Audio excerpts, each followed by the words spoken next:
sports? Love wearing clothes? Then you should be wearing Woodward sports clothes. Check out our full line of merch at woodwardsports.com. Just click on shop. We have all your favorite designs, like Dan Campbell kneecaps, Beverly Hills Golf, Woodward Golf, and of course, our own logoed out merchandise. Men, women, infants, kids all love Woodward Sports. Impress your friends. Impress your boss. Impress your dog. Buy Woodward Sports merch today.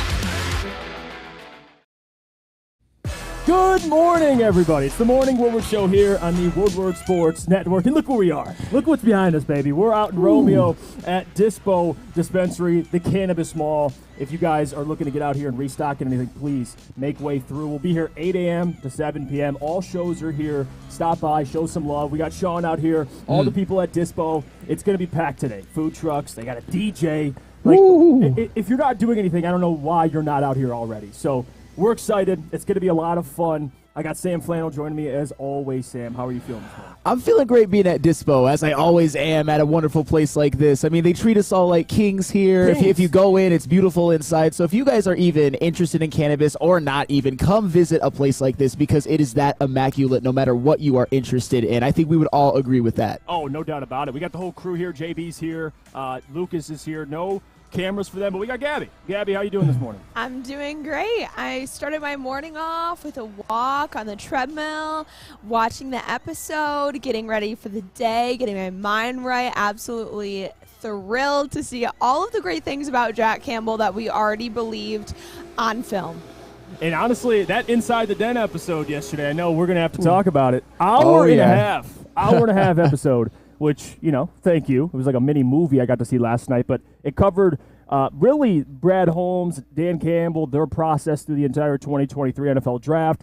It kind of gave a background to really the philosophy behind drafting Jahmyr Gibbs, Jack Campbell. It went through every pick, Sam Laporta, Brian Branch, and just to see the passion Brad Holmes has. Every draft, really, it started with Penei Sewell, but now we're here with Jahmyr and Jack in the first round. It was amazing. It really was, to say the least. I think the most interesting thing, and I took a couple notes here from the episode itself.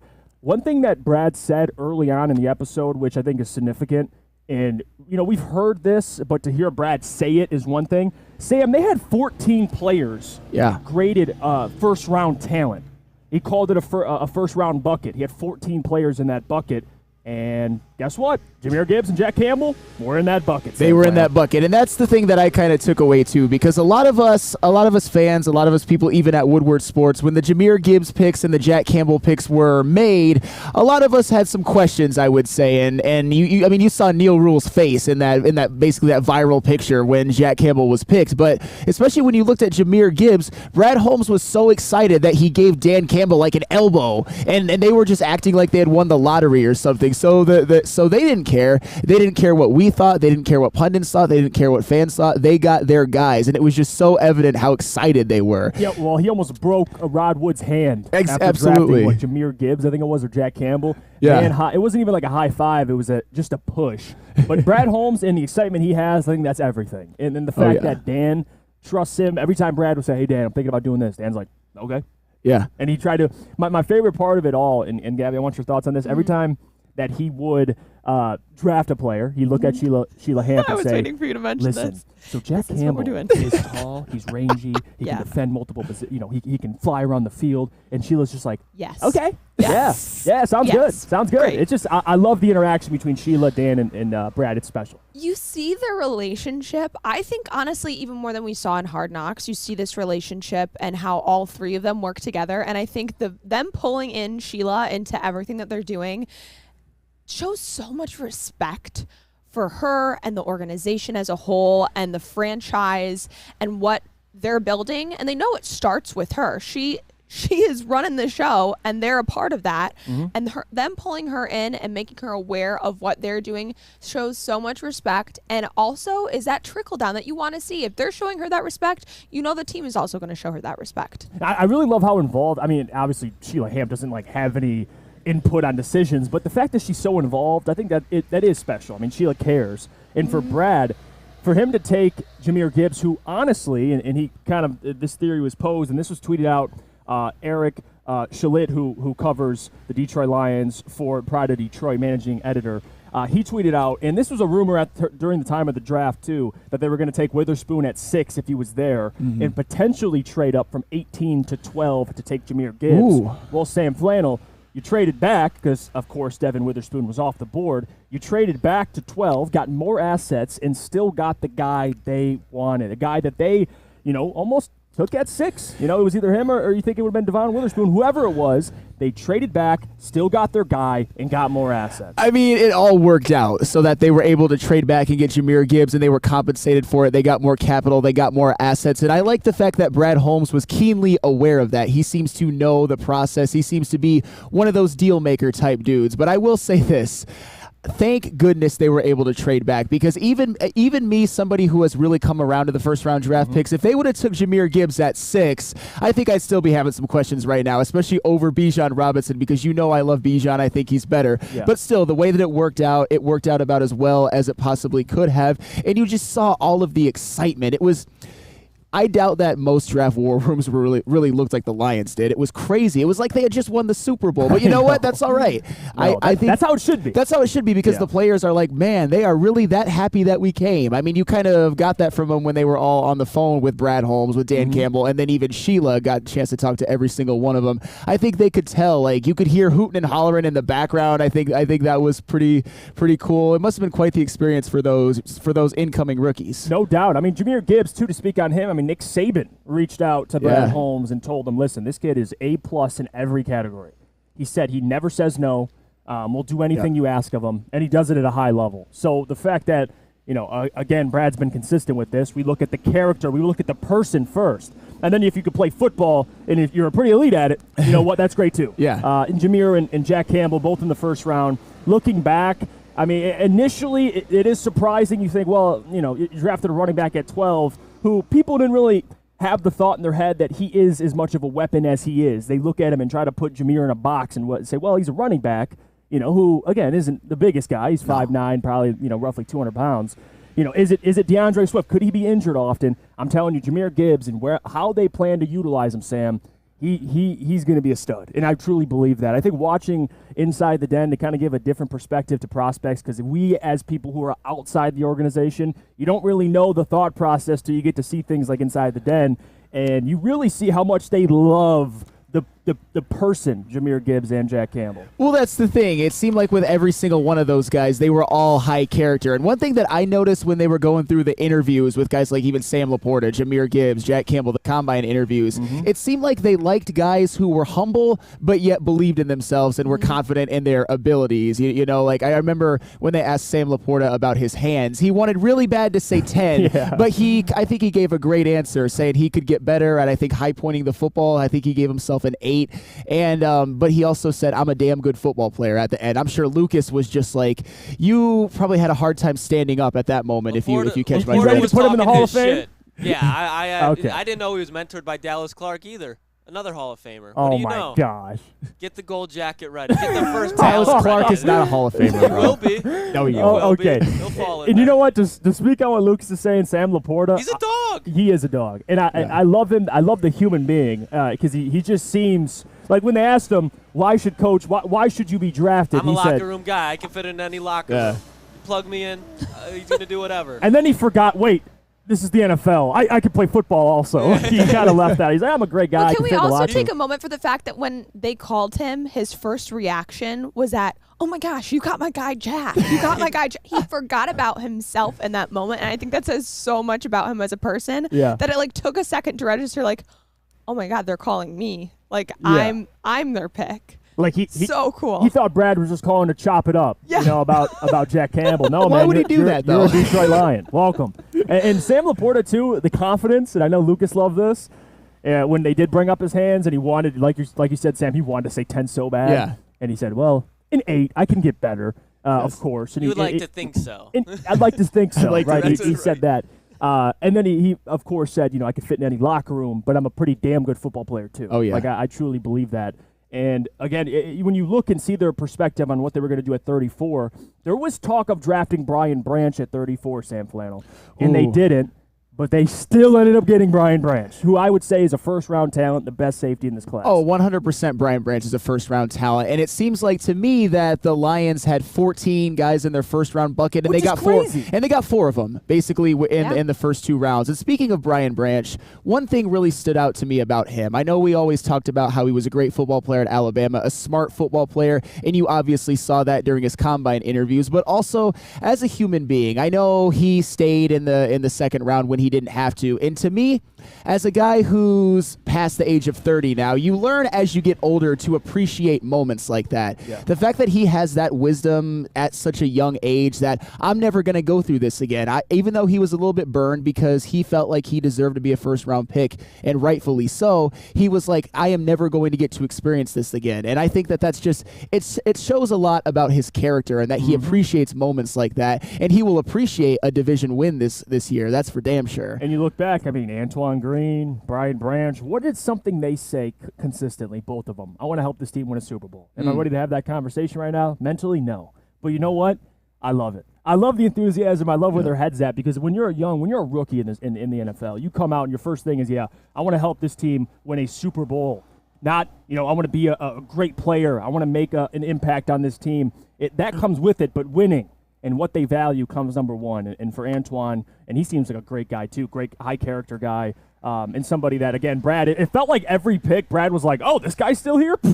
He was so shocked that these GMs are passing on guys like Brian Branch, Antoine Green. He got in the 7th round. He's like, this guy was way higher than a 7th-round pick. So many from their first-round bucket that he was talking about. Yes, and like Sam said, you're able to get multiple guys that you had first-round grades on.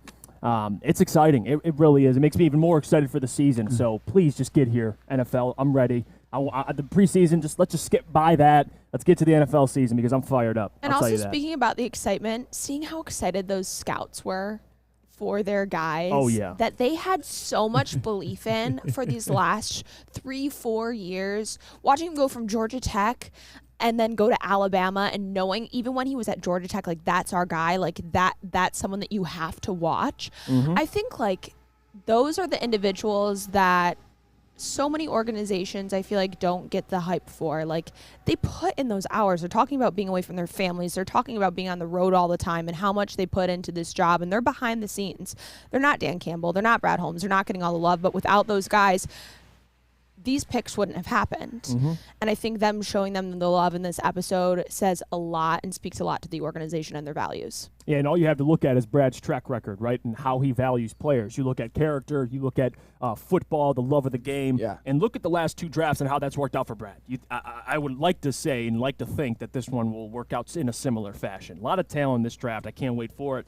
But speaking of talent, a lot of talent over at Lady Jane's too, Sam Flower. Oh, absolutely at Lady Jane's. And we're not there today. We are actually at Dispo. But you know how much I love Lady Jane's and their haircuts? If I needed one really bad, I would drive all the way to Lady Jane's after the show because, as always, they got me looking as good as they do every single day. And you can walk into Lady Jane's 7 days a week, open 10 to 8. It's wicked awesome.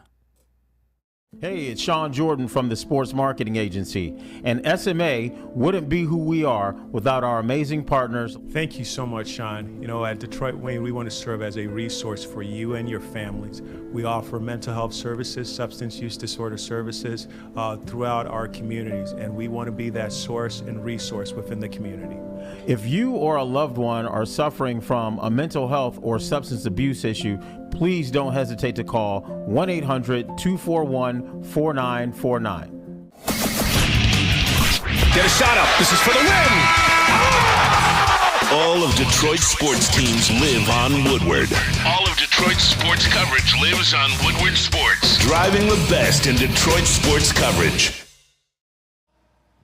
Think you can play some golf? How about beating a professional athlete? It's the Woodward Sports Thursday Night Golf League live at 5 Iron Golf, presented by Mark White and Associates, spanning 12 consecutive weeks, featuring famous courses from around the world. Played on state-of-the-art TrackMan simulators in 5 Iron Golf's new 25,000 square foot facility in downtown Detroit. Can you beat Darren McCarty on hole number 12 at Augusta National? I would like to try. What about outperforming Braylon Edwards on hole number 8 at Pebble Beach? I would also like to try.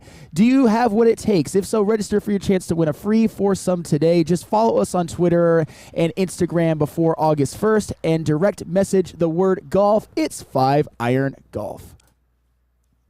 Welcome back to the Morning Woodward Show here on the Woodward Sports Network. We just got done talking a little bit about that new Inside the Den episode, which, again, guys, if you haven't already caught, go watch it, Detroit Lions YouTube channel. It's a hefty one. It's an hour and a half, and I sat through that entire thing, watched it minute for minute, second for second, and I really did enjoy it. Don't forget, if you're watching on YouTube, hit the subscribe button. We're trying to get to 50,000 subscribers, and if you are on YouTube as well, hit the like button. Support the stream. We'll try to get to 50 likes by the end of this segment. And if you're on the website, don't forget, go on the website. We got articles, updates, live scores, and merchandise. Merchandise like this hat I'm wearing currently right now. So go get your merchandise. And if you can't watch the show live, don't worry about it. You can catch the podcast on Apple Podcasts, Spotify. Leave a 5-star review for Sam and his wonderful flannels. But I want to get into this Aaron Rodgers stuff because I've been holding this in, all right? This was recent news, and we were going to talk about it yesterday, but I thought, you know what, we'll save this one for Friday because we'll have some fun with it. Do you have the graphic, JB, by chance? It's comparing Aaron Rodgers' cap hit to Zach Wilson's, and if you don't, it's in our group chat in the thread. But I want to speak on this for a second because Aaron Rodgers took a significant pay cut, significant. And this is per Tom Pelissero. He writes, the Jets signed 4-time NFL MVP Aaron Rodgers to a 2-year, $75 million guaranteed contract through the 2024 season. Rodgers had a roughly $110 million guaranteed remaining on his old deal in Green Bay. He's taking less for a shot at a ring, in parentheses, or 2, in New York, okay? So Aaron Rodgers, for a guy who really throughout his entire career labeled selfish, doesn't, because he was always compared with Tom Brady. Tom would always take less to win. Aaron Rodgers never did. He got paid, had a Super Bowl, roughly about 10 years ago, a little over 10 years ago. But regardless, that was always the knock on Aaron Rodgers. Does he want to win? Is he choosing the wealth, the riches over winning? And he gets to New York. He probably got roughly 2 years left, and Aaron still can play, right? I don't think he's some bum. He could still play. And even he knows it's going to be hard to win in this league paying that man $50 million. And if you have the graphic, JB, comparing the cap hits, okay, well, I'll read them off to you. It's in our Slack if you want to grab it. But Aaron Rodgers' cap hit for 2023, guys, it's lower than Zach Wilson's. And I'll get into that in a second. Aaron Rodgers has an $8.8 million cap hit this upcoming season. Zach Wilson, $9.6 million. So just to speak on that a little bit, I'm going to be honest with you, Sam Flannel, and I'm going to go as far to say I like him. But I respect the hell out of him, and I've been consistent with this. And this makes me honestly respect him even more because, again, for anybody, even at the age of 38, 39 years old, for Aaron Rodgers to do this, even, with all the BS he's kind of been in the middle of throughout his career, this one is the right move. It really is. And now Dalvin Cook reportedly interested in signing with the New York Jets. It's all coming together. My plan for the Jets to win the AFC East and to lose at Arrowhead in the AFC Championship game. It is all coming together nicely. Jeff, I'm proud of you, man, because I figured that you would find a way to say that somehow it makes him even more selfish, because I know that's what a lot of you guys in the chat are going to do. I guarantee it. I can see you guys from a mile away. I mean, the reality is maybe the reports of him being selfish and a diva were way overblown throughout his entire career, and I think that is probably the case. But yes, if you're Aaron Rodgers, you probably look at this team as one of the best rosters you've ever played on, at least when it comes to high-end talent. Yeah, no doubt. And speaking of that high-end talent, guess who else they were able to lock down to a long-term deal recently? None other than Quinnen Williams at 4 years, $96. So it's all coming together very, very nicely. And like I said, he's a guy that his legacy, I think it's already cemented as a top 10 quarterback, no doubt. But if somehow, some way, and I'm not calling for this, if he can find a way to get another Super Bowl and another Super Bowl MVP in New York of all places, he is no doubt top 5 of all time. And I think he is cognizant of that. I think he sees the fact that on offense, he's got a Garrett Wilson, who's one of the best wide receivers he's ever played with. Right. Probably second to Devontae Adams in terms of talent, for that matter. You've got a Breece Hall in the backfield. You've got the the best young corner in the game in Sauce Gardner. You've got a defense that last season was 4th in the NFL in scoring defense, but he's also coming into an offense with terrible quarterback play that was 4th worst in scoring offense last year, and he's probably thinking, and I believe rightfully so, I can fix this. I can at least make this a passable offense to a very, very good offense because I'm still Aaron freaking Rodgers. I've still won 2 of the last 3 MVPs, and now his cap hit is even lower than Zach Wilson's. So what do you know? Aaron Rodgers, certified good guy. And if I got to call out Aaron Rodgers on his BS, I would love to do that. But I simply can't. I mean, this again, if you look at his relationships with teammates as well, he's only gotten close with a handful of guys throughout his tenure in Green Bay. I mean, you bring up Randall Cobb, even some of his closest receivers, Devontae Adams, more than that, David Bakhtiari. I mean, he's gotten close with teammates, but it seemed like over the last couple of years, Aaron kind of became more and more distant. And I don't know if that was because he was unhappy with the Green Bay Packers, which most likely was true and was the case. But it seems like in New York, Sam, all I've seen Aaron Rodgers do, and I can't believe that this is coming out of my mouth, but he's embraced like all his teammates. Him and Sauce Gardner are very close. I mean, he let Sauce put a chain on his neck. I mean, like Aaron Rodgers and the personality he shows. I mean, him and Sauce have that handshake where they, speaking of Dispo, they do the smoking, signal with his hands. Listen, what he's doing with his teammates, I respect. I mean, this is a different Aaron Rodgers. Now, if you're going to ask me, Jeff, does this equate to a Super Bowl? Hell no. But I will tell you this: it makes you respect him. Yeah, because it's not. You can respect a guy, but still root against him. I mean, that's fair. I respect the hell out of Aaron Rodgers, but if I'm trying to give my predictions as to what the Jets are going to do, I think they're at the most an AFC Championship appearance, like to your point, Sam Flannel. But you know what? Even if they get Dalvin Cook, I don't give a damn. I've seen Aaron Rodgers fall short too many times in the postseason, but I respect the hell out of him. I do. Okay, this is a different Aaron Rodgers, Sam Flannel. You know what? And that is 100% fair. And as I said before, I am glad because I pride ourselves on the Morning Woodward show that with new information, you are allowed to change your opinion. And yes. I don't think you've changed your opinion completely on Aaron Rodgers, but you can't. There's nothing that you can say about this that's hateable. There's nothing that you could spin into like a twisted web of lies to make this actually makes him more selfish. I thought that might be coming, but so I'm very, very proud of you. And yeah, I don't even think that they're going to win the Super Bowl. If I had to guess, I don't think they win any with Aaron Rodgers as their quarterback, the New York Jets, because I think the Kansas City Chiefs win both of the next 2, to the shock of absolutely no one. But I think with taking a significant amount less money, he's given his team the best chance possible. And I think now he's more concerned about like how this looks for him, how his legacy will be impacted. Because like I said, I don't think he has anything left to prove. But second, what's up? I have the news. What's the breaking news? You're about to freak out in a good way. All right, talk to me. All right, so this is from the official Detroit Lions account. # Lions have signed wide receiver Trey Quinn and have waived wide receiver Tom Kennedy. Tom Kennedy, TK85, is gone, and they replaced him with another white boy in Trey Quinn. So Trey Quinn is basically Tom Kennedy with a flow. That's what I'm saying. Okay, he basically is Tom Kennedy, just has longer hair. He's solid. I mean, he's literally the same thing Tom Kennedy is, but the folk hero, it looks like he's waived. Tom Kennedy. Injured, so that's the reason he got injured. See, Tom Kennedy didn't have a lot of room to breathe as it is. I mean, the man, injures his thumb, he's cut. But for some reason, he always finds his way back to the practice squad. So maybe Tom Kennedy comes back. But I'm telling you one thing. When you need Tom Kennedy, he's not going to be there. You're going to have to go to Trey Quinn, Sam Flannel. What are your thoughts? I know you're ecstatic for this move. I mean, should I take my coffee in a latte form? Should I get one of those iced coffees that Jeff had last time he was here? Should I get it straight black like I usually do in the morning? And yes, I'm talking to you, Neil Rule. I'm talking to you, Darren McCarty. I'm talking to you, Spencer Raxter, because it is over. Tom Kennedy will never catch a pass in the NFL as long as he lives. As long as his natural-born life, his days in the NFL are done. He was never good. He was that slow kind of like folk hero white guy that everybody just loved because, oh my God, he's a folk hero. He's wide receiver Zach Zenner. That's what he is, but actually worse. You know what would be the best, the best villain origin story right here? Tom Kennedy signs with the Chiefs.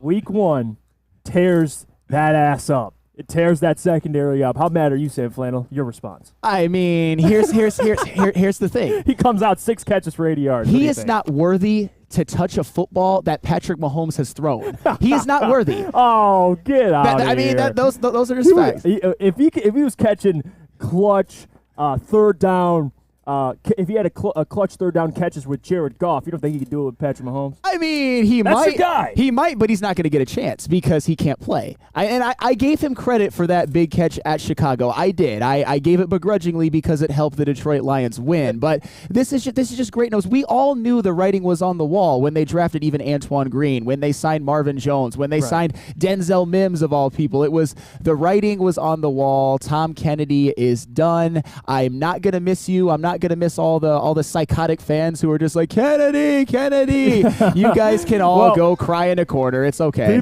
People are chiming in here now.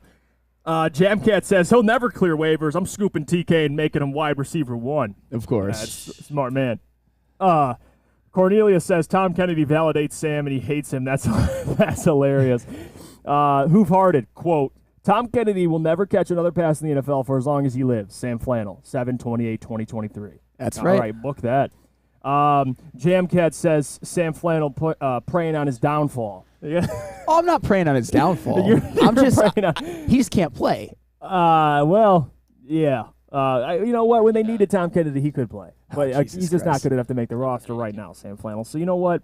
I hope he does make a roster, and I hope he does make some noise, all right? And who knows how much noise that is. But Tom Kennedy, good luck to you, my man. Good luck to you. Now, I got to tell you about our friends over at SMA because Sam Flannel might need SMA. I do not need SMA right he now. wants to keep dissing Tom Kennedy. And the Sports Marketing Agency helps spread awareness about mental health and substance abuse. Their new podcast, This is the S Word, helps fight the stigma about seeking help. If you or someone you know is struggling, head to thesportsma.com for more information.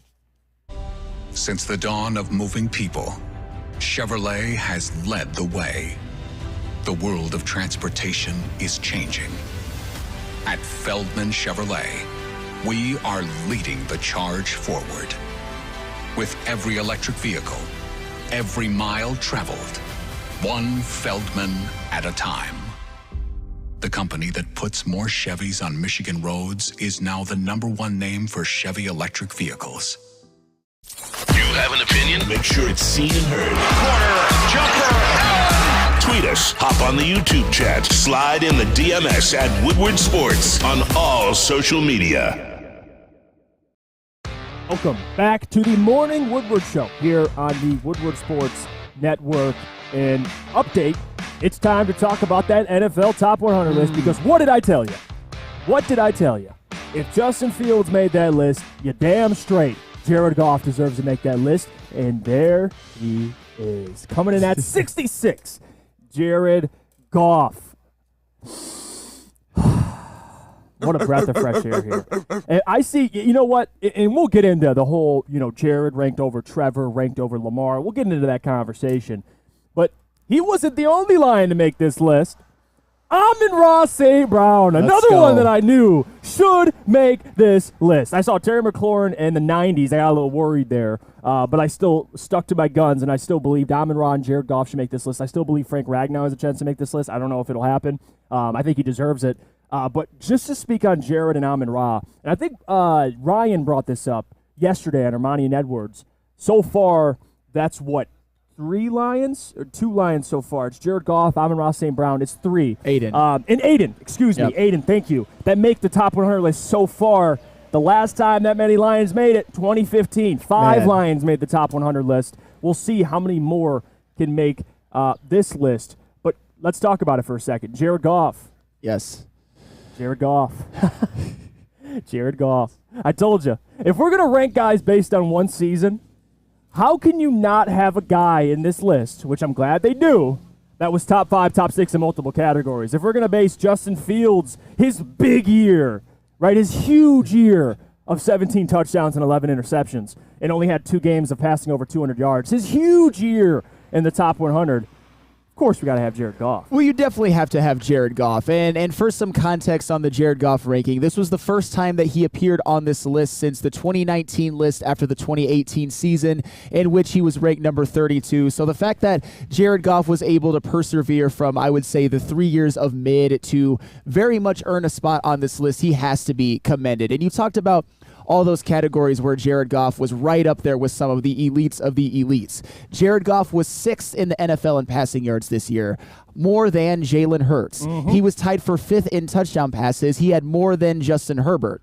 He was 5th in QBR. He had a higher QBR than Joe Burrow, and he was 7th in passer rating and had a higher passer rating than Josh Allen. I'm not saying that Jared Goff is as good as these quarterbacks, because he is clearly not, but he did have the best season of his career. He did orchestrate an offense which was top 5 in scoring, and he threw 29 touchdowns and 7 interceptions. And when you look at his lack of interceptions, he had less than Joe Burrow. He had less than Josh Allen. He had less than Justin Herbert. So he had a phenomenal year by his standards, which is worthy of being on this list. I guess the question is, will he continue to make it during his time with Detroit? Time will tell. But I didn't know that Jared Goff had this in him, so I am, not to be condescending, I'm proud of him. He bounced back. Yes, and no, he did. I think that's a great way to say it. He bounced back, because people forget, too, the Super Bowl year, he took the Rams to the Super Bowl. I think he ranked 32. He was in the 30s. 32, yeah. So for him, who after that year wasn't in the top 100, and now he gets himself back in the top 100, coming in at 66. And right behind him at 67, Amon-Ra St. Brown. But just to give some context to who's around him, Geno Smith came in at 77, rightfully deserved. I think people, for whatever reason, I know if we're going off 1 year, technically Geno had more touchdown passes, but for some reason Geno has one great year and everybody crowns him. I'm not saying he's not great, he's not good, but for some reason it does frustrate me when you come out with these top quarterback rankings and Geno's always ahead of Jared Goff. This is according to the players. The players picked Jared Goff at 66. He comes in. Amon-Ra again at 67, rightfully deserved. I think another interesting part of this, and this is what I want to get your thoughts on, because we'll get to the Jared Goff conversation next segment, but Zach Martin comes in at 68, who, I mean, we would make the argument he's the best guard in the league at this point, or one of, if not. So you're confident, Sam Flannel, that anybody else on the Detroit Lions can make this list? You still got C.J. Gardner-Johnson. You got Frank Ragnow, Penei Sewell. Anybody come to mind you think can make this list, or is it just going to be 3? I mean, I think Penei Sewell deserves to be on this list. I thought that he would rank somewhere in the 60s to 70s, but if he falls in the 50s or in the 40s, I think that would be somewhat appropriate. But you do mention Zach Martin. I think that Zach Martin is a better player than Penei Sewell right now, and I don't think that's a hot take. Even Chris Lidstrom being at, I believe, 86 or 87, I think he's a better player than Penei Sewell right now, but obviously he was, I think, ranked a little bit too low, Chris Lidstrom. And then I also mentioned Laramie Tunzel and Tristan Wirfs. They were ranked in the 80s and 90s, respectively. So I'm a little bit worried that they're going to leave off Penei Sewell. But at the same time, I also felt that way when I saw DeAndre Hopkins in the 90s, when I saw Terry McLaurin at 94. I'm like, are they really about to snub this man, Amon-Ra St. Brown? But no, they certainly did not. They put him at a ranking which I believe this year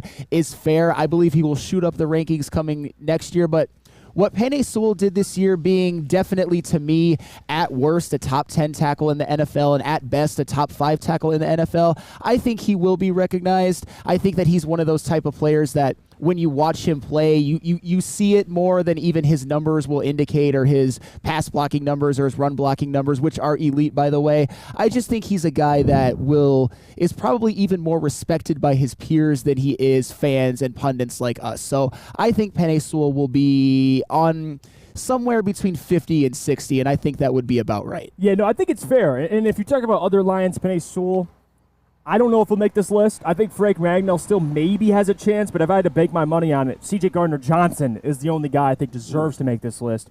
What he did last year, I know he was hurt, but still, what he had, 6-7 interceptions in 12 games. I mean, that's he played in 12 games, but that's unreal. So I think he deserves to make this list.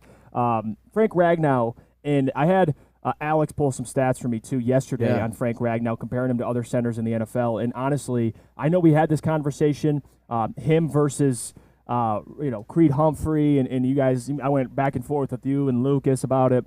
If you just go off, I guess, a comparison, those numbers, Those numbers look pretty good for Frank Ragnow. And I know it's numbers for an offensive a center, but still you make the comparison. I mean, Frank Ragnow, if you talk about pressures allowed, and we had this conversation yesterday because me and Lucas went back and forth because Mahomes is more mobile, so therefore pressures are how they're measured are a little different. But Creed Humphrey allowed 18 pressures last season. Frank Ragnow 13. Quarterback hits. Frank Ragnow 0. Creed Humphreys 2. You go to yards per rush in their respective gaps. Frank had a 5.06 yards per rush in his gap. Creed Humphrey 5.11. So it's pretty similar. And again, you go through TDs in their gap. It's very similar. So you're talking about Creed Humphrey, who is one of the best, if not besides Jason Kelsey, the best center in the NFL. Frank has comparable numbers. And I haven't seen Jason, I haven't seen Creed on this list. Now, they might not be NFL top 100 players, but if there is a chance, to me, it's Frank or C.J. Gardner-Johnson. I don't think Panay will make it. I think Panay will make it throughout his career. But the biggest giveaway to me, Sam Flannel, is when they put Laramie Tunsil at 85, Taron Armstead at 83, and then you have Tristan Wirfs at 98. Yeah. Like, those guys, Sam Flannel, those are elite tackles. And I'm not saying Panay isn't that, but he might be a year away from making the list. So you really think Penei Sewell won't make the list? I don't. Wow. I think the telltale sign will be if Andrew Thomas goes. If Andrew Thomas is on this list, which I'm expecting him to be based on how he performed this year, if he is, then I expect Panay to be too. Maybe they're just holding him because they're more athletic. Andrew Thomas was, I think, he wasn't an All-Pro this year. Might have been second-team All-Pro, but he just got signed to a 5-year extension while he's still on his rookie deal. So that dude's a dog.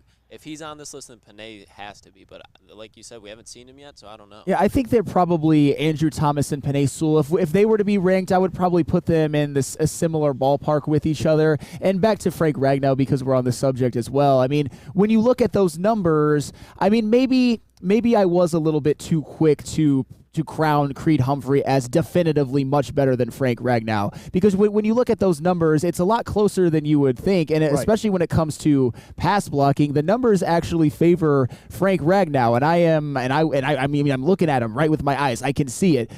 When you look at Creed Humphrey, his PFF grade when it comes to run blocking was in the low 90s, and Frank Ragnow's was 77. Take PFF with a grain of salt. I think Creed Humphrey is still a little bit better, but I mean, Frank Ragnow, if he's on this list, I wouldn't be mad at it. I don't expect him to. And C.J. Gardner-Johnson, I think the one thing that's going to work against him, and I'm not saying this is fair, I'm not saying this is right, and I think he would have been if he didn't miss those 5 games. Yeah. Despite having 6 interceptions in 12 games, he didn't even make the Pro Bowl. He didn't make an All-Pro team. So I don't know if he'll make it, but you know when he will make it? Next year, after he balls out for the Detroit Lions and has the best year of his career. Let's go. C.J. Gardner-Johnson season incoming. And I want to look at some of these comments because people are sharing their thoughts on Penei Sewell making the top 100 list. Andrew Klingerman says he's definitely on the list. The players know who Sewell is, no doubt. Dirty Burrito says Penei is on that list solely for that catch in Minnesota. Yeah, best receiving tackle in the league. I'll stand by that. And Hoof Hearted says PFF is pretty good for ranking linemen. It's just so freaking hard to rank them. Yeah, that's true, too. Yeah. And Big Con 51 says best line in the league and no one on the list. I don't think so. They're on there. And that's the other part, too.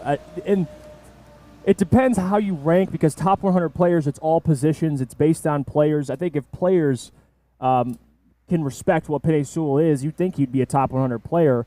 It's all opinion based off of the actual guys who play the game. I don't know. Now, if Penei makes it, great. Like I said, 5 players made it in 2015. That's the most, and hasn't hit that number since. If you even could have 3-4, Gabby, I think that's somewhat significant, right? 3-4 Lions on the top 100 list, and they're all very young players. That's great news. Slow progress. We're all about the slow progress, year after year. We're not trying to make a splash. We're not trying to, jump into the deep end right away. Just getting those reps in. We're making our way up that list. We're getting that respect from the national media again. We're working on it. It'll slowly get here, especially for Aiden. And you said this comment the other day, Sam Flannel. I think it was you. You said this is the highest Aiden will be in his entire career. Yeah, for the next decade. Lowest, yes, excuse me. Yes, he's going to continue to rise. I agree with that. I think over the next couple of years, Penei Sewell will be on this list consistently. I think there's a chance that guys like Amon-Ra he'll always keep rising on this list, but he'll be on this list. I think a guy in Jameson Williams has the potential to be on this list if he can fulfill and live up to what we expect him to be. A lot of excitement, a lot of Sam upcoming. Laporta? Sam, and by the way, I want to bring this up to Lucas. What do you think, Lucas? I mean, when you look at this list and you see Mark Andrews coming at 80, I think we'd all safely say Sam Laporta should be in the 50s. If Mark Andrews is 80, I mean, to your ranking We're on Sam saying Laporta. next year? No, right now. Just put him at 50. I mean, if this is where we're going with Sam Laporta. Look, Mark Andrews is no Sam Laporta. we might be at Dispo. I might have hit some Dispo before the show, but I'm not that Dispo'd out, okay? All Man right, still has I was to just show checking. it. He will be on this list by year 2, though. Okay. By Wow. year 2, he'll be on the list. So 1 year. What's the stats gonna have to look like to make the top 100? I think as a tight end making the top 100, got to be close to 800 yards. So you think rookie year? We'll just give him 1,000. Give him 1,000 double-digit touchdowns. Putting words in my mouth here, No. Frady. Hey, Listen, 600 yards, 5 touchdowns, about 40 catches. That's what Laporta's getting. Okay. Then we'll see that sophomore jump. yeah, that sophomore jump, historic. I'm telling you, with Sam Laporta, it's going to be. Yeah, He's a and pretty Denver, good damn football player, per his words. And Denver Blair says Aiden got there in 1 year. But also, Aiden had 9.5 sacks and 3 picks. So, I mean, if Sam Laporta's equivalent to that would be like 800 yards. Oh, so. yeah, and Aiden Hutchinson, and with all due respect, Lucas Klotz, was a much better prospect coming out than Sam Laporta. Like number Watch 2 your overall. mouth, Flannel. Hey, watch it. Number 2 overall versus second-round pick. High second-round pick, albeit, but still. And Aiden Hutchinson, I think the thing about him, which worked to his advantage, is that he came to a defense where you could argue on day one he was the best overall player. He didn't always show it for the first 6 or 7 weeks of the season, except against Washington, but there was a lot of room for him to start to grow, to get a ton of reps, and he was able to accumulate a damn good season in which he led all rookies in sacks, and you saw his impact on the field, especially even against the run and intercepting 3 passes, including Aaron Rodgers at the goal line. So I don't think Sam Laporta is going to get the type of reps and opportunities to be on this list next year, but after he's going to break the receiving yards record in a season and get 17 touchdowns. Is it like Gronk did that 1 year? Is that what's going to happen, Lucas Klotz? Once he gets that, he's top 30. Yeah. Hey, by the way, Lucas knows ball. So if he does know ball. Coach Walk knows. Yeah, keep you on the NFL top 100 list. You'll never have to stay out. All you got to do, call 1-800. Stay out. Tell your friends Woodward Sports sent you. Introducing the Planet Fitness Guide to getting that post-workout glow. Step 1. What's your why? More epic energy? Better sleep? Blow off steam? Step 2. Join Planet Fitness for just $10 a month and get moving in our clean and spacious clubs. Step 3. Bask in that post-workout glow. Join Planet Fitness today for just $10 a month. Join today at any of the 50-plus Detroit area locations. Big Boy Strawberry Fest has officially arrived, and we're here to show you the very best flavors of the season. Satisfy your sweet tooth with our deep-fried vanilla Oreos, strawberry hot fudge cake, and a slice of our classic strawberry pie. But that's not all. Cool off on a refreshing summer splash salad, or savor the flavors of our chicken Caesar wrap and strawberry bacon chicken wrap. And for breakfast lovers, don't miss out on our strawberry hotcakes or our mouth-watering red velvet waffle. Strawberry Fest is something for everyone. Celebrate the sweet season with us at Big Boy. Hey, it's Sean Jordan from the Sports Marketing Agency, and SMA wouldn't be who we are without our amazing partners. Thank you so much, Sean. At Detroit Wayne, we want to serve as a resource for you and your families. We offer mental health services, substance use disorder services throughout our communities, and we want to be that source and resource within the community. If you or a loved one are suffering from a mental health or substance abuse issue, please don't hesitate to call 1-800-241-4949.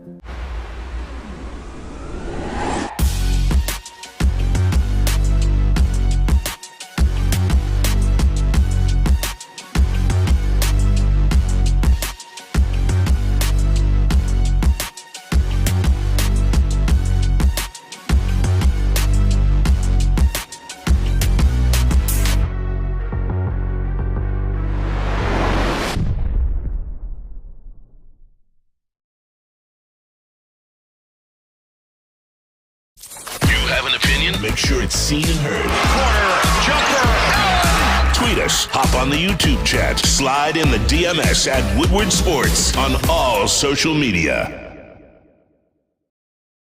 Welcome, everybody, back to the Morning Woodward Show here on the Woodward Sports Network. Don't forget to hit the like button on the video. We'll try to get to 100 likes before this segment is over. And if you can't catch the show live, don't worry about it. You can go back and re-listen on any podcast platform you listen to, Spotify, Apple Podcasts. Leave a 5-star review for the Morning Woodward Show. And don't forget, you should be watching on the website, by the way. You can go check out our merchandise, like this wonderful hat I got on right here. You got articles coming out by the day with Lions training camp already here upon us. But I want to stick with this NFL Top 100 list because we brought up Jared Goff, but the conversation I have seen after this ranking has come out is people flustered and frustrated and confused why Jared Goff made this list, or at least was ranked higher on this list than guys like Lamar Jackson or a guy like Trevor Lawrence. Because I'll tell you this, if we're going off 5-year projections, I would take Trevor Lawrence. I agree with that. I think Trevor Lawrence, as he continues to grow in the NFL, is going to only get better and better and better. So, but this ranking isn't based on projection.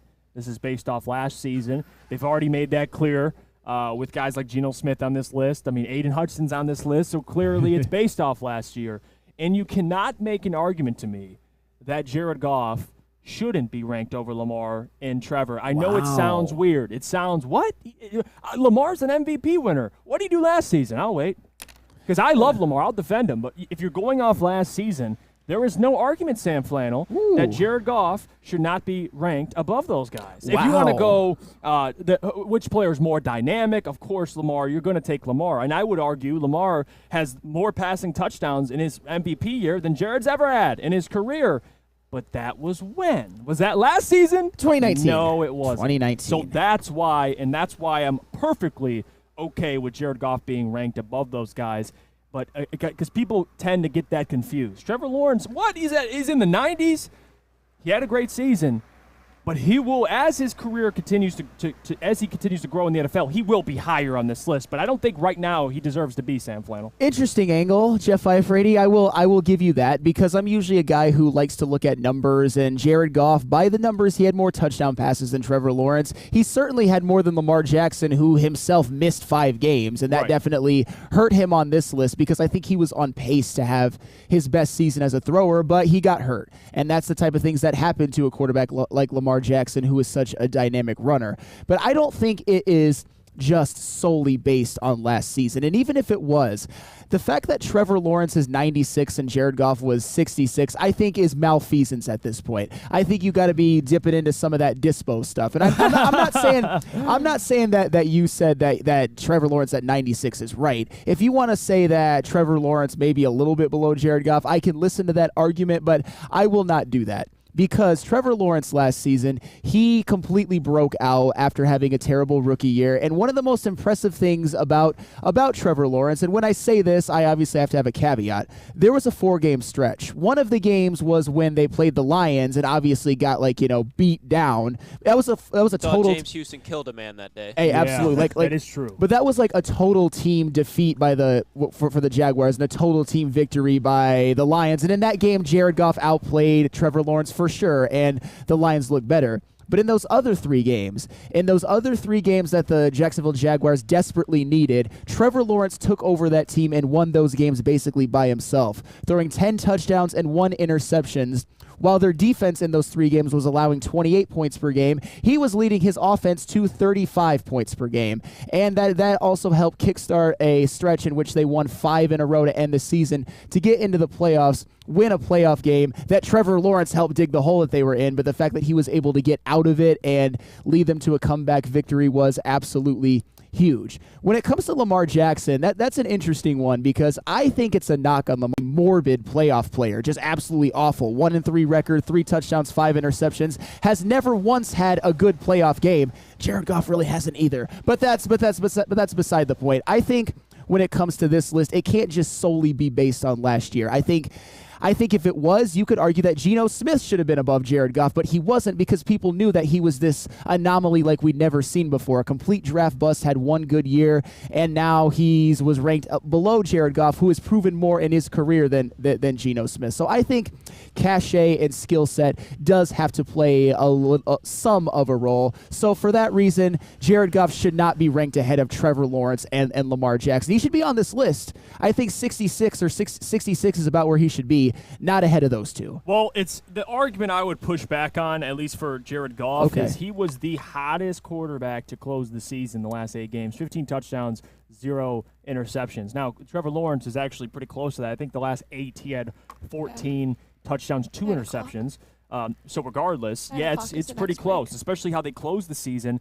But I like to take into account also team record a little bit. 8-2 to end the season. Not only was Jared one of the hottest quarterbacks to close the season, but on top of that, the Lions were one of the best teams to close the season, going 8-2.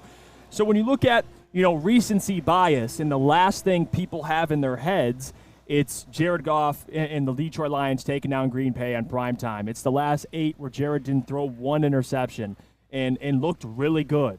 Like, although I agree with you, I think on a basic, when you ask a player who puts more fear in your soul, Lamar Jackson or Jared Goff, I think the common answer would be, well, Lamar. He's more dynamic.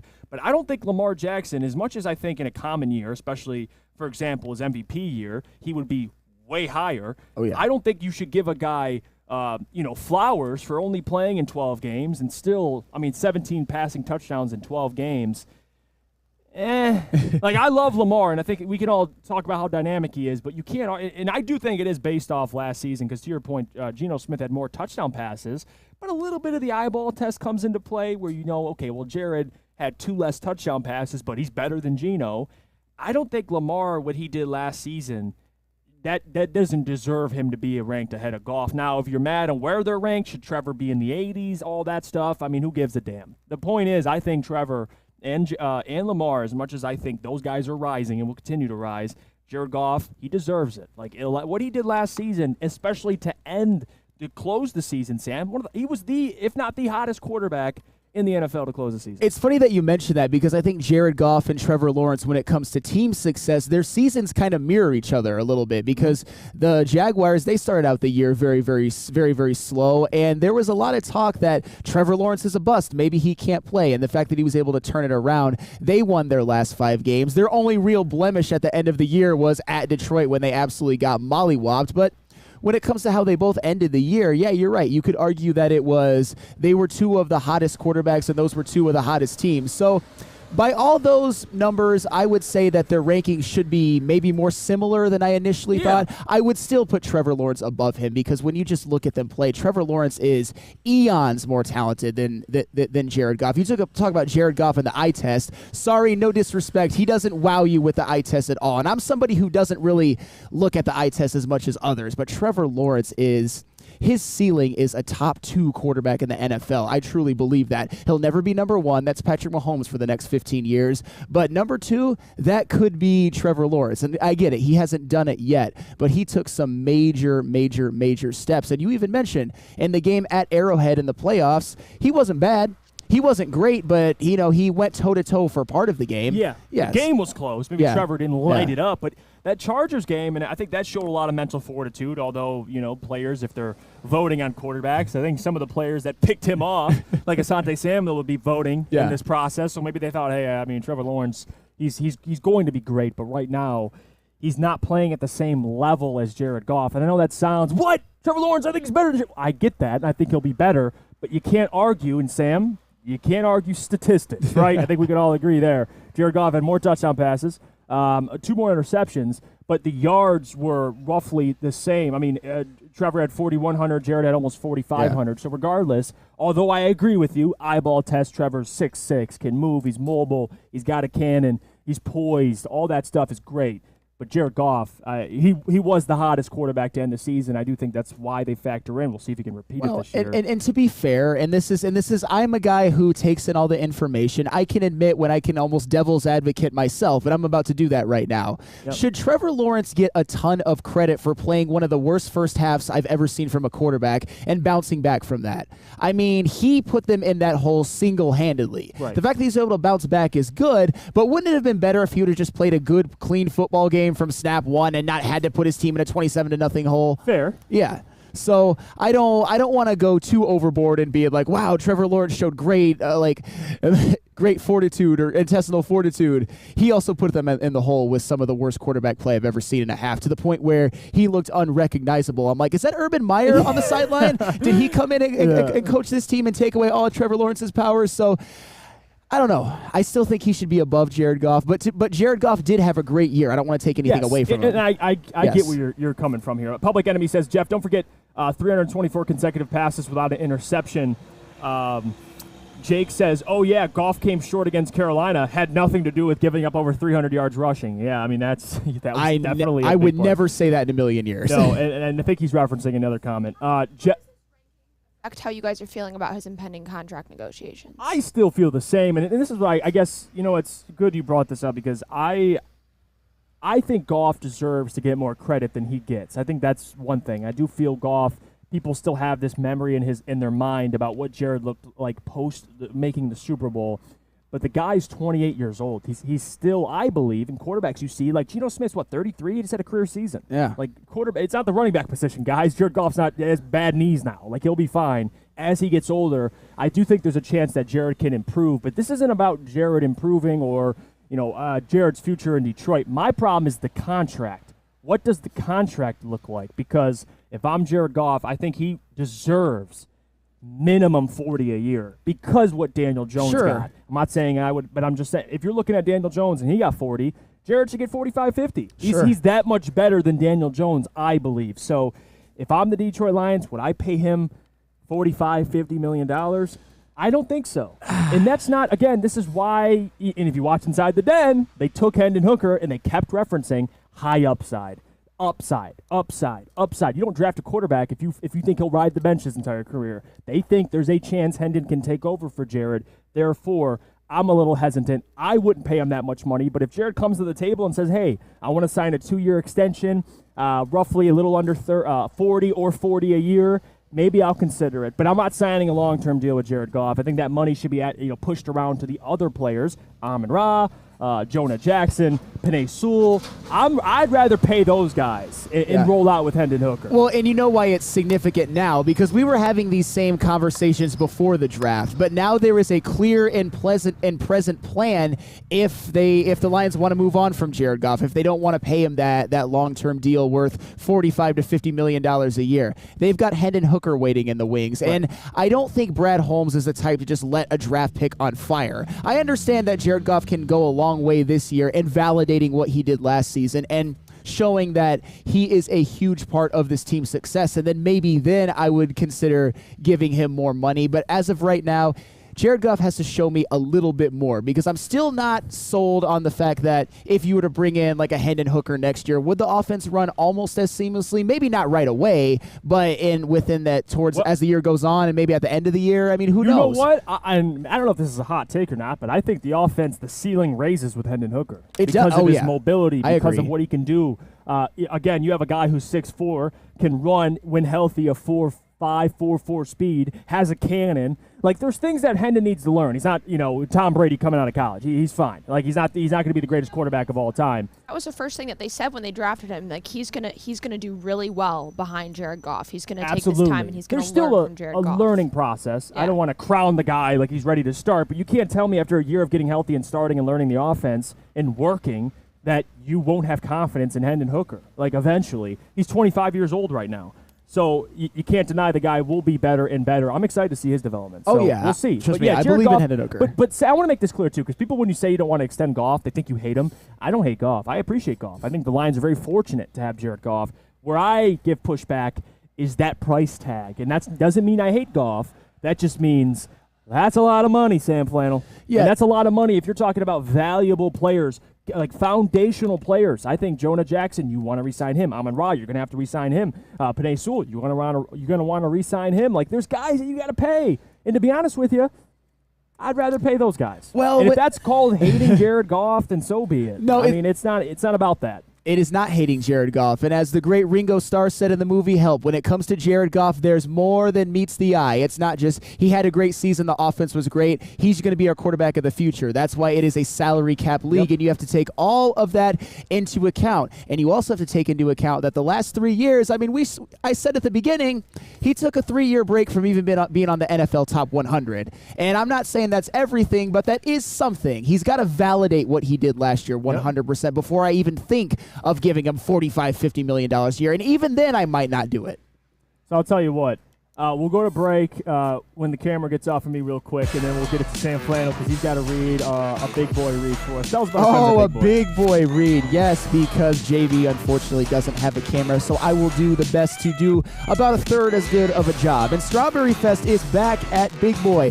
Try classic breakfast items like some strawberry hotcakes or mouth-watering red velvet waffle. If you're not feeling breakfast, try the strawberry bacon chicken wrap or cool off with a refreshing summer splash salad. And don't forget to grab dessert, including their berry delicious classic strawberry pie, deep fried vanilla Oreos, or strawberry hot fudge cake, and more at Big Boy.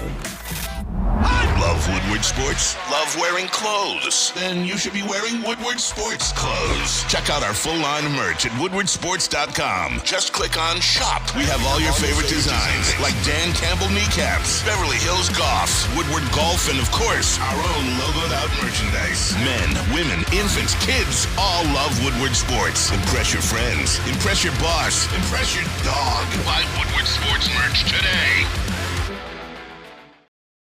Walk into any Lady Jane's Haircuts for Men for an award-winning haircut experience and automatically enter for your chance to win not one, but 2 vehicles of your choice, courtesy of Les Stanford Buick GMC of Ferndale. That's right, 2 cars, one for you, one for your wife, your girlfriend, or your best bud. Lady Jane's Haircuts for Men, open 7 days a week. Walk in anytime, sign in, sit down, watch your favorite team play, and before you know it, your hair will be game ready. Let one of our talented, award-winning stylists make you look handsome and clean. Lady Jane's Haircuts for Men. It's wicked awesome.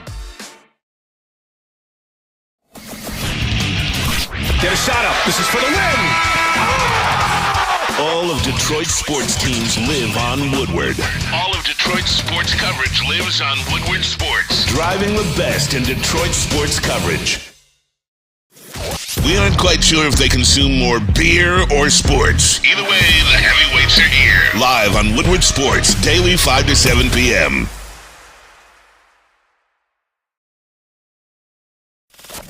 We don't like to brag that we are the toughest sports network in Detroit, but we do have a guy named Darren McCarty on our side.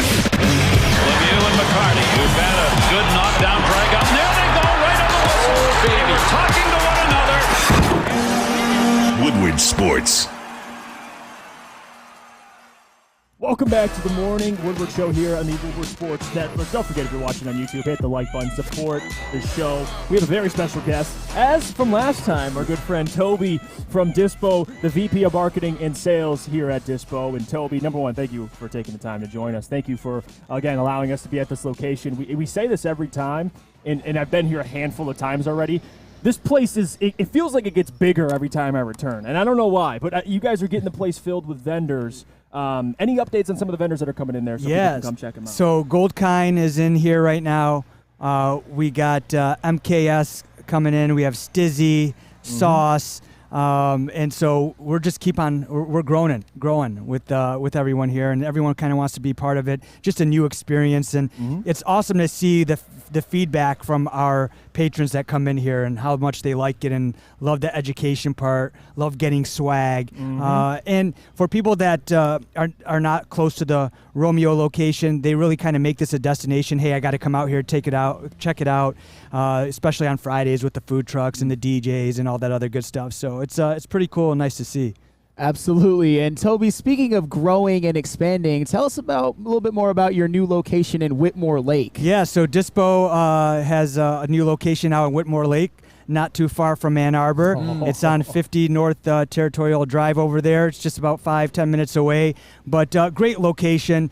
And it's a very humbling location. It's just got a lot of blue-collar people in that area, kind of that speaks to us, right? And one thing that we're tasked to do is whenever we find a location, we look into the community and we look at the surroundings. And yes, you have Ann Arbor, and yes, you have all the surrounding cities around there, but able to give back to those people that are already established. We're working with a landscaping company out there. We're working with painters out there. We're really trying to pump in revenue within that community, not just for us, but the entire people. So It's a great location. Our manager, Alan Morogi, out there is doing a great job. We got Hendo, Nisa, everybody out there. They're just killing it. And it's just really, really nice to see us kind of contribute to a location over there. A beautiful store. And it's right off that highway over there, and you can't miss it. Yeah, no, it really is. I got people that always comment in the chat, like, when are they opening up a location in Oakland County, in this county, in this county? I'm like, guys, they already have over 12. Like, they're going to keep expanding. They will reach your area soon enough. I'm telling you, if you're in at least remotely close to at least this location in Romeo, come stop by. You guys are going to have a DJ today, food trucks, right? Yes, sir. In the whole 9 yards. Whole 9 yards. Yeah. So just to switch the convo, you mentioned blue, you mentioned blue collar, so I'll go with blue. You mentioned Ann Arbor. Okay. So I want to talk a little bit about Michigan. Because you know what, Toby, and this is the most interesting thing, and Sam Flannel's the biggest Michigan fan, at least on this show. He's a resident Michigan fan. Nice. And we like to have fun. I like to poke at him sometimes, but I want your thoughts, right? Jim Harbaugh buying a cheeseburger, but not just more. It's more than the cheeseburger. But when you first read the news, Jim Harbaugh is being suspended the first 4 games. Your reaction to it? I don't know what we can say or not say on the air. I mean, I just think it's fucking bullshit. Listen, here's the thing. I'm a Michigan fan. I'm a state of Michigan fan in general. I'll be honest with you. When Michigan State's playing Ohio State, I'm going go green all the time. When Michigan State plays Michigan, I'm sorry, I got to go blue. I'm a Jim Harbaugh fan. Loved Jim Harbaugh when he was at Michigan. Loved him when he was in the NFL. Wherever he kind of goes, I just like the swag he brings. He's kind of a quirky guy, but he brings that different type of dynamic. So when I hear about that, I just kind of was like, whatever. And then I coached lacrosse at Oakland University, and I dealt with a lot of things throughout the NCAA. And personally, I feel like the NCAA is a little bit shady itself.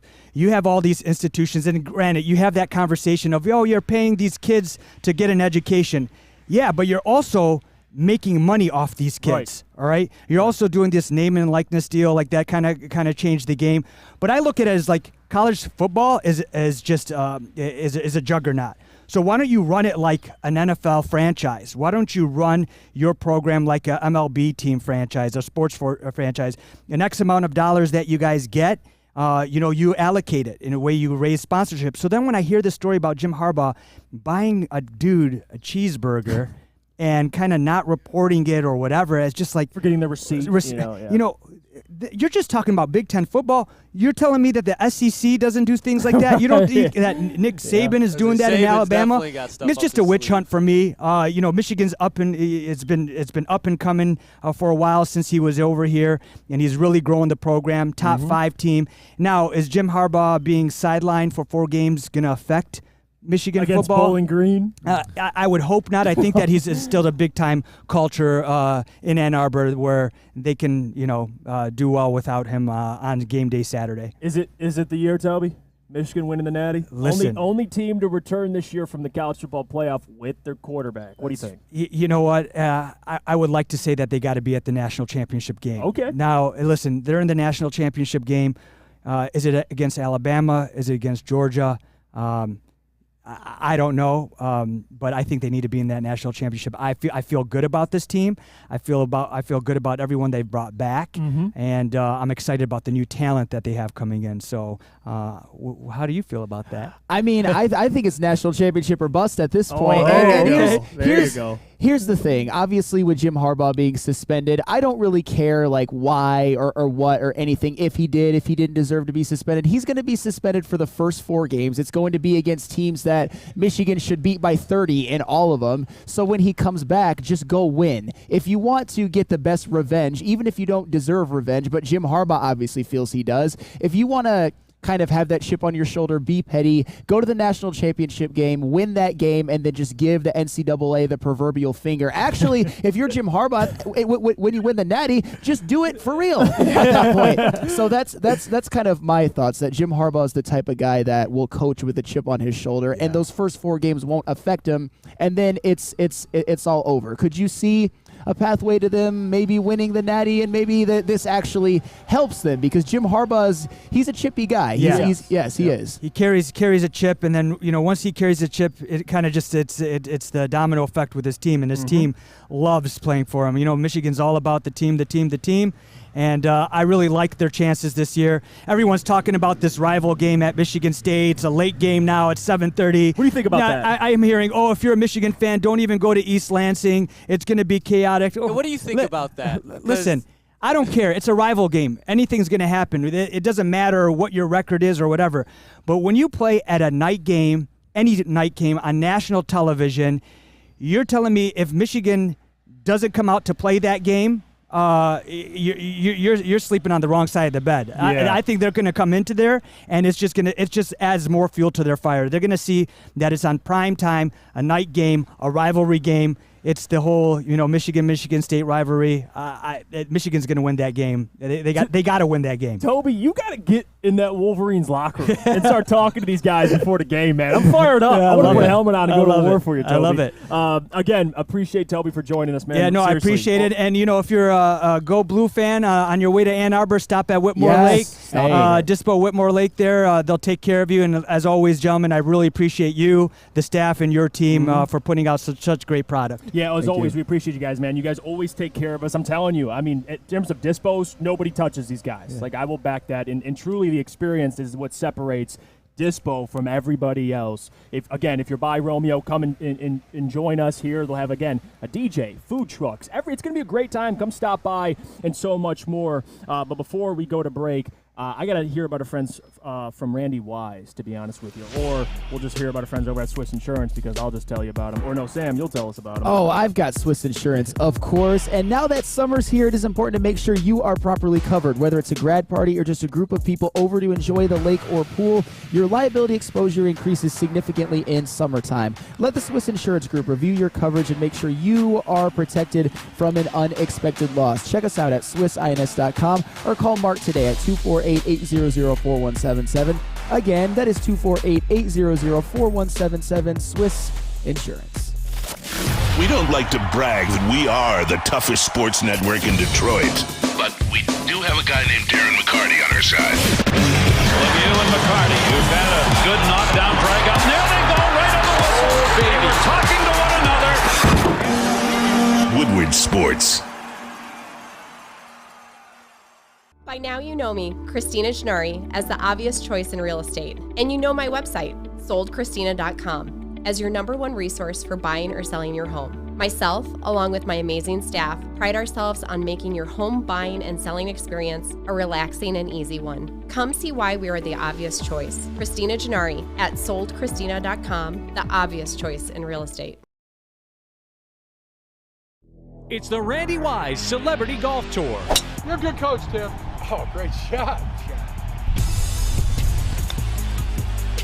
Some of the biggest names in Michigan sports, and some, well, not so much. Oh, yeah, baby. Oh, yeah, baby. Watch episodes at woodwardsports.com.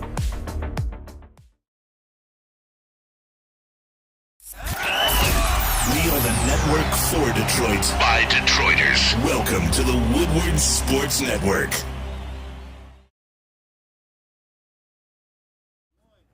How would you like to win a $100,000 trip to Las Vegas? I mean, that sounds intriguing, doesn't it? All you got to do, again, you take your closest friends and live it up in the city that never sleeps. It's the Cintron Energy. Drink it and live it. All you got to do is purchase a 24-pack today. You're already entered to win the $100K Vegas getaway. Go to drinkcintron.com/Vegas and buy a Cintron at your local Meijer store. Cintron, the healthier energy drink with a great taste and the choice of people who desire to look good, feel great, and be the best versions of themselves. Sounds a lot like my guy Sam Flannel over here. Sounds like he's drinking Cintron. Hey. drinkcintron.com/Vegas. Welcome, everybody, back to the Morning Woodward Show here on the Woodward Sports Network. Again, if you're on YouTube, hit that like button. We'll try to get to over 100 likes before the end of this segment. If you can't watch the show live, it's all good. You can go back and re-listen. Spotify, Apple Podcasts, with a 5-star review. Morning Woodward Show. 5-star. You can find us. If you're on the website, don't forget, check out the latest news, updates, show clips, everything, merchandise. On that website. It has everything for you guys as well. I want to say before we continue, it is King Leo's birthday in the chat, so I got to give a shout out. Happy birthday, King Leo. Thank you for taking the time to choose us on your birthday. I think that's significant. But it is time for trivia. And in this edition of trivia, it's a little different, Gabby. Can you explain to everybody what we're doing today? A little different. So trivia today, we were thinking about what are we going to do? What is our plan? And the plan today is to do a little bit of Woodward sports trivia, get to know the Woodward sports talent and staff and everyone here that makes this show happen. So we're going to start off, and I have questions that people have submitted about themselves that I'm going to ask Jeff and Flannel. And then I'm going to take a little bit of the heat because I'm going to be in the trivia hot seat today, and I'm going to answer some questions about Jeff and Flannel. So we're going to see. We're going to do a little flip-flop here, but we're going to start off with all of WSN aside from everybody. Jeff and Flannel. Oh, yeah, everyone's involved in If I this. get Gentry's wrong, if I get Gentry's question wrong, Gentry he's gonna does kill not me. have a question ready for you. Oh, thank gosh. So Thank gosh. none That man for would've Gentry, murdered so you me don't if have I to got worry it about wrong. that friendship being ruined. Okay, love you, Michael. All right. But we are starting off with Lucas, so hopefully you can get this Oh, question that's my right. other dog. I got to get this one right. All right, ready? What organ did Lucas have transplanted? A, lung, B, liver, C, kidney, or D, heart? You did not. If you had heart surgery, you never told me. What the hell? No wonder you got that dog in you. Is that what happened? Hey. Had that dog in him? Give the guess. right. I'll say transplant. Okay, Are I you got, gonna lock in? I got my Okay. answer. Lock in. 3, 2, 1. C. No, the answer is A. What's A? Lung. What was You got a lung transplant, bro? A? Lung? Got a big old scar. Man, gotta on show it. us? Bro. Yeah. I got pneumonia really bad when I was sick, or when I was Okay, little. you did tell me. And then I filled up with Bad fluid. I'm a Sitting bad there friend. one day, and little Luke's lung just went poof. Oh. I was in the hospital for like 2-3 months. Yeah. You're a walking miracle. He's got that dog in him. Lucas, after the show, I want to give you like a hug. We almost I'm lost here. you, No, man. he don't. I'm just, here. no. Lost you, man. He's fine. All We right. almost lost you, man. Lucas, just rub some dirt on it. You'll be all right. I will be. Rub some All right. dirt on it. All right, we're gonna lighten. We're gonna All right. lighten things up for the next 0-1. question. What was the name of Spencer's championship-winning IM basketball team at Michigan State? I got it. You got I it? have a feeling I know what Okay. Spencer would choose for this name. A. McQuaid Mayhem. B. Mark. Oh God, what are these names? Dogtonios. C. Kenny going to get buckets. That's a good And one, too. D. The Magic Johnsons. That Kenny going to get right. buckets is good. Lock in. I'll lock in. Wow. Okay. This I is can a- barely say the names, and you guys are locked in. All right. 3, 2, 1. B. Wow. I knew that one. He's told me many times. Yeah. It sounds like a Yeah. Spencer name, dude. Like the dog Tonio. Like what was it? Yeah. The Dogtonios. Damn, that's Mark a Spencer name. I was hoping you Dogtonios. missed that one. I told them to submit questions that you guys wouldn't know, and I didn't know clearly that one. Sam he's did. told you plenty of times. I've been on a show with him for like a long time, so Yeah. it comes up. You remember. You Yeah. remember. Okay, next. What was Easy's second best sport in high school? He played sports? A. Track. Damn. That's messed up. I love you, Easy. Hey, that's my landlord. I love him. Don't talk about him. That's like my that. boy. A. Track. B. Wrestling. C. Lacrosse. Or D. Basketball. Okay, know no this way this one. man played His lacrosse. second best sport in high school. I think I'll lock in.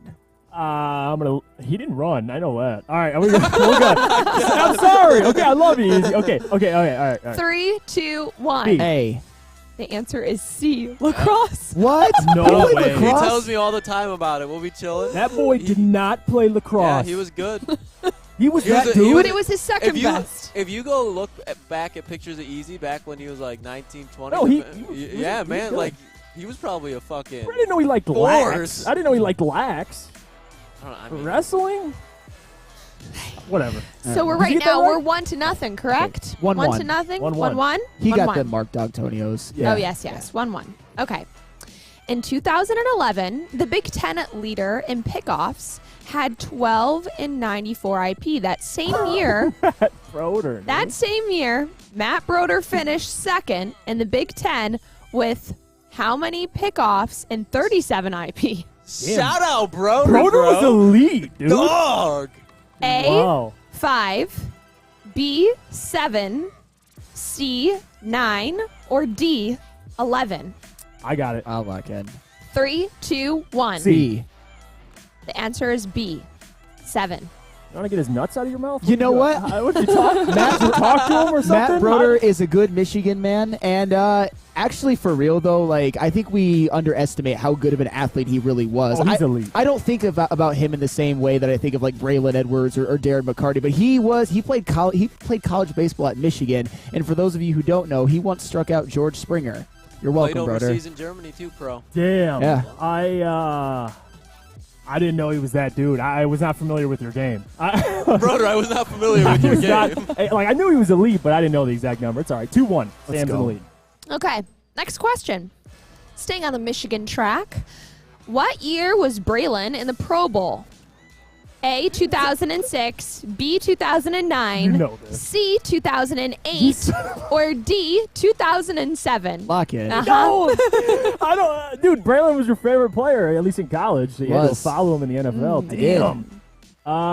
Wait, I don't know what the answers are. I forgot. Can you put the answers back up? 2006, 2009, 2008, or 2007? Okay, I got it. How many touchdowns Just did he have this 2006 to 2009, but in the mixed order. I got it. 3, 2, 1. D. D is the answer. Yes.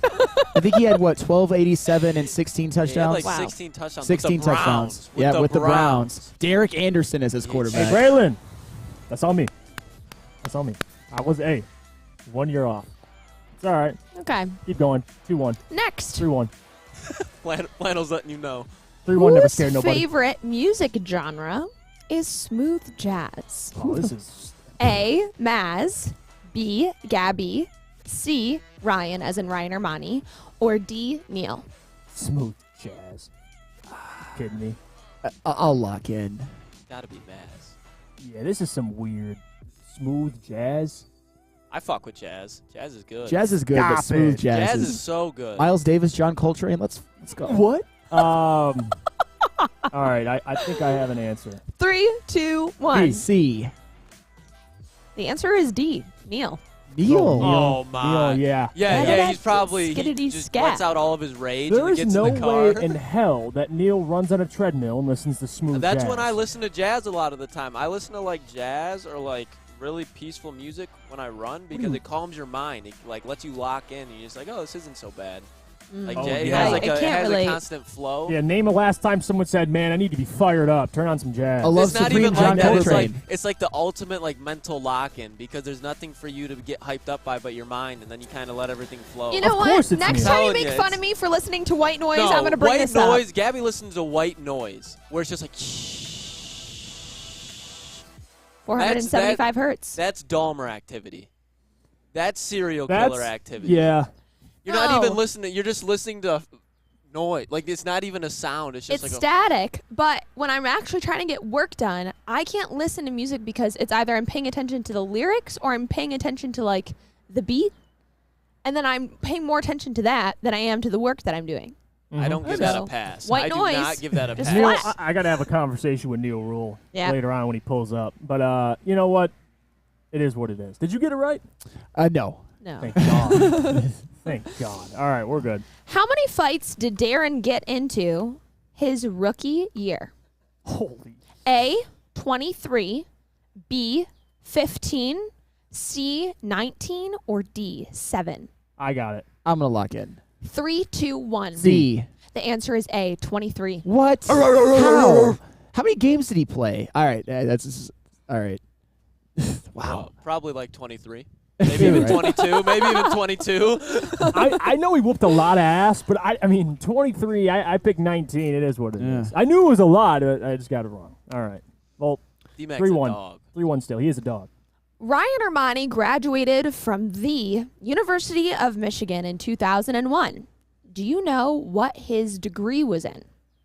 A, broadcasting, B, multimedia, C, economics, or D, biochemistry? Biochemistry? What are you, Walter White? Watch it be biochemistry. I'll lock I'm in. gonna be He ain't so Walter weak. White. We're going with, I'm locked in. Lock in. 3, 2, 1. B. The answer is C, economics. Economics. Of course, it's something that I don't you know in didn't think it would be. 2001 if like multimedia was a degree. Oh, yeah, that's my bad. Alex, our intern, says A and B both are not degrees that you can get at Michigan. Wow. Look at you, Flannel. You're a fake Wolverine. I am a fake Wolverine. Well, I didn't go there. Can you buy a cheeseburger at Michigan? Is that allowed? Or what? Oh, my God. No? You can. You better keep the receipt. No, you just got to remember to keep the receipt. Yep. Okay, that's fair. All right. 3-1, right? Yeah. Now go into a little question about JB. JB. My dog. I got to get it right for JB. JB has a signed football helmet by everyone listed below except for who? A. Lamar Jackson, B. Barry Sanders, C. Tyreek Hill, or D. Devontae Adams. I got it. I'm locking in. 3, 2, 1. C. The answer is D. You ass. Devontae Adams. Devontae. Wow. JB. Big dog. What's up? So how did you just order all those online and you just didn't get the Devontae one or what? No. So actually, Got a package deal. I won a lot of those helmets from the Facebook websites that I go on. Basically, you pay a little bit, just surprise helmet that you get. And I actually have 2 Barry Sanders helmets, a Lamar Jackson with the visor, and then a Chiefs Tyreek Hill helmet. Devontae Adams is the only one I do not have. Oh, man. I thought it'd be out Tyreek. Of my 40 collection. I said Tyreek too. Wow. Yeah. You have 40 helmets? JB's a I have legend. 40 helmets. Wow. JB, I just want to say personally, I'm sorry. I'll let you down. My bad. I'll let you down. That's All on right. me. All right, go on. 3-1. We have the last question. Wow, this whole narrative about me not knowing my coworkers isn't really helping right now, isn't it? Yeah, No, no. it's not. Even though I love everybody, but apparently I'm just I'm a trash friend. But continue. You're not. Okay. You're not. Will Flannel close this out? Who attended the last ever winning game at Tiger Stadium? A. Ryan Ermanni, B. Maz, C. Broder, or D. Gabby? I'll lock in. The last ever winning game at Tiger Stadium. Do we have a graphic for this one or no? Ryan Ermanni, Maz, Broder, or me? Lock it in. Jeff needs to read. I got it. Jeff doesn't know the names. He needs to read the names first. Stop it. I just want to see the selections. Because he doesn't listen to me. Jeff. All right, I'm ready. 3, 2, 1. B. The answer is D. I Myself. should have known. She was the only one that didn't have a question left. I was the one This that is didn't have a common question sense. left. Well, we didn't have a question for Maz either, so it was kind of a trick. But yeah. Well done. Well done. I was, I think, maybe 2. I stink. Last winning game at Tiger Stadium. All right, just okay. So Jeff lost again. So Hey. his So the only win is still the only Barbie one trivia. of the wins is Barbie. Yeah, I don't want to. That stays here. I don't want that to. And That's with like Get Kirk out of it. Cousins' all of the playoff internet. win. Yeah, that. I'm on Darren McCarty's shoulder. It's like Daniel Jones beating the Vikings. Yeah, it's not like you did it, but I mean, are you gonna go brag about it? so are you Probably admitting not. you're Daniel Jones level, Kirk Cousins level, No. Okay. No. lower? I will not do Blake that. Bortles You know level? what though? Blake Hey Sam, Bortles. Yeah. congratulations. Thank you. You know what? You deserve it. Oh, I You really do. I This appreciate man, that. There you have He it. never misses. And you deserved your Barbie victory. Yeah, well, okay. We're going to break. Screw you, Sam. All right, we'll go to break. We'll get back. We'll continue trivia. But before we do that, we got to tell us about our friends over at Planet Fitness. Oh yes, and when I win, I also geez. gotta. This is put when I those- gotta flex them the No, most. don't do it. This is when I gotta flex them the most. Don't And you do know it why to I him. flex them the most? Because I go to Planet Fitness, and that is where I went from having toothpick arms to the arms that you see today. And Planet Fitness is home of the judgment-free zone where anyone, and we mean anyone, can feel comfortable and work on their fitness goals. We are here to help you build a lasting, active lifestyle. At Planet Fitness, you will experience a squeaky clean gym that has tons of equipment, a full body workout in just 30 minutes in the 30-minute circuit, and all memberships include fitness training. You get all of this for only $10 a month. Yes, we are still only $10 a month, and your fitness is essential, and fitness is a key part of physical and mental wellness, which is why we have invited teens between the ages of 14 to 19 to work out free all summer long with our high school summer pass program. For more information or to join today, visit your local Planet Fitness or planetfitness.com. Show him the No matter where you are, there is a Planet Fitness close by. There are more than 50 in Metro Detroit 50. and thousands more throughout the world. Show 'em. It's Planet Fitness, where your fitness Flex on him. is essential.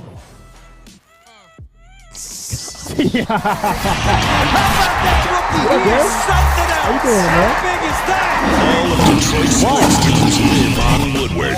All of Detroit's sports coverage lives on Woodward Sports. Driving the best in Detroit sports coverage.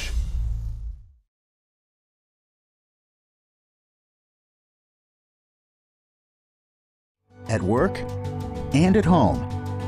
We're there with smarter security solutions, featuring complete automation with customized alerts and more. For over 90 years, we've been the company that's been counted on to protect what matters most, all with personalized service and care. Right now, for a limited time, receive a free video device plus free installation with a new home system. Guardian Alarm. We protect Michigan. The only sports network in Detroit that starts with a W. You know, because we win. Woodward Sports, Detroit's winning sports network. The game is won in the trenches, and our big fellas don't mess around. The Woodward Heavyweights on Woodward Sports.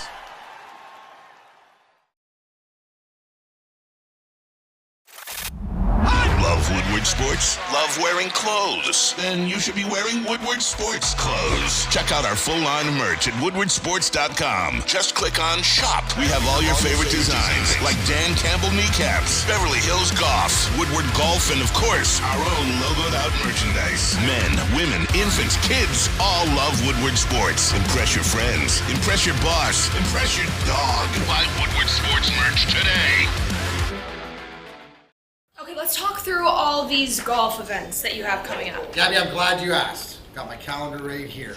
July 17th at Red Run, and then July 31st, I have the American Golf Outing for the Cancer Society. I also have the American Cancer Society Golf Outing on the 31st. And also, I got yours on the 18th, buddy. Yeah, that's what I'm going to be. I'm going Whoa, boys, these are a lot of events and golf outings. Well, you want me to miss my own golf tournament? Gabby, they're all great cars. I mean, this is... Hold on. I got this. Guys, I got this. Don't worry about it. Hold on a second. He always. Hey guys.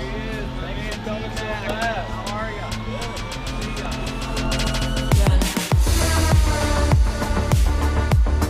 Remember the guys from Randy Wise, right? Sir.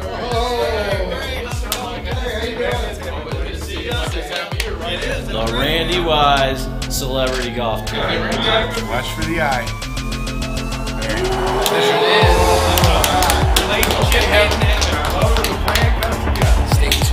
It's the Randy Wise Celebrity Golf Tour. Some of the biggest names in Michigan sports, and some, well, not so much. Brought to you in part by Premier Security Solutions, Fairway Packing Company, and Swiss Insurance. Watch episodes at woodwardsports.com. Head on down to Randy Wise right now and make the wise choice of your vehicle from your Randy Wise team. And before you go do that, check out the first ever episode of the Randy Wise Celebrity Golf Tour featuring the one, the only Jim Harbaugh. And actually, we are headed down on Monday for a full day of remote shows from Oakland Hills for the American Cancer Society golf outing, where Darren and Braylon will be golfing alongside some average Joes, Tim and Tim from episode 1. And we're going to see how they stack up against each other. I'll be out there chatting with them about what they're doing, about American Cancer Society, and giving some good love to that event and all the great work that they are doing. So we'll be there on Monday. Be sure to tune in to all of the shows, and you'll have an episode shortly after that for the Randy Wise Celebrity Golf Tour. I think it's going to be a good one. We'll be down there. The American Cancer Society. Then we got Feldman Tuesday. We'll be on the road the next couple shows. Tuesday. Next Tuesday. Next Tuesday. Tuesday So, the 8th. Tuesday the 8th, which, you know, it's going to be fun. A lot of remote shows planned. We're at Dispo today. Again, guys, if you're in the area, come check it out. Romeo, Dispo at Romeo. It's going to be a blast. All shows will be down here. We'll be hanging out here all day. So we'll talk to whoever's here. So I can't wait for that. But it is that time. You don't have the trivia, but you know what? We can. I can read them. Yeah. I can read them if you want. We'll just do that. I can't believe I was the one that suggested this. I don't know why I suggested this, because I never have wanted to feel what it's like being on the opposite side. But here we are. So I want to read these trivia. This is me and Sam. These are questions from me and Sam, and we're going to have Gabby answer them, okay? Okay. So the first one is, who went to 3 different high schools? Me or Sam Flannel? Sam Flannel. Okay, you got that right. You are correct. All right, that's 1 point. You are correct. Wait, how many did you get right in trivia? I got, was it 3? 3? Right? Okay. Yeah. I just want to see if I can Next pass question. the AI bot. Who has 4 siblings, me or Sam Flannel? You. Okay, this sucks. Wow, yeah. Maybe I don't want to do this 2 for anymore. 2, yeah. No, maybe I didn't have anything to be worried about. Who? Oh, this is a good one. Okay. Who lived in Georgia for 2 years? Me or Sam Flannel? Sam Flannel. No. That was me. Jeff Iafrate. Finally. Got one wrong. Okay. Okay. The next one. Shake it off. Who Shake it wanted off. to be a police officer when they were a child? Me or Sam Flannel? Jeff. Damn it. Damn. Okay, she got me. Yeah. Tied. I'm yeah, tied with actually, Flannel. I know this is when I was a little kid. I was really into, for some reason, I wanted to be a police officer. Soon I learned that they have balls I don't have. So I did not pursue that career. But I am What in does that even broadcasting. mean? Before which you is just avoid that, what does that mean? pretty much the complete opposite. Yeah, and to people saying, Jeff, you were a Georgia Bulldogs fan, I moved there when I was in 6th grade. I lived there for 2 years. 2 years. I played football there. It really showed me that there are levels to this. Georgia football, like in 6th grade, Sam Flannel, the dudes there were like 6'2". Like I don't know. I didn't see their birth certificate. I don't know how old these dudes were, but the guys I played football with were like 6'2". And I meanwhile, at that time, I was probably 5'8". I was getting destroyed. And after 3 games, I retired. So there you have it. Georgia, it was Also, playing in that heat down there it was different. is completely different than playing up here. And even like being out at Lions training camp practice, I'm like, no wonder all these guys go to like Florida and Texas and Arizona to train, because like we have heat here, but it's nothing like what they're getting out there. So they come back here and it's like 90 here today. It's going to be a walk in the park compared to 116 in Arizona. Yeah, it's very different. I learned that at very early on. Now, next question. And this one will be interesting. Whose favorite football player is Kelvin Johnson? Sam Flannel or me? I feel like this should be an easy one. Jeff. You are correct. Sam, isn't yours like Walter Payton? No, mine's Patrick Mahomes. He's your favorite player ever? Yes. Oh my God, dude. All right. God. I do want to just make a note that I have passed Flannel. You so did. like I am the overall winner of trivia today. Maybe these are too easy. Maybe. Yeah. Next question. Who has never been to Canada? To Canada? Me or Sam Flannel?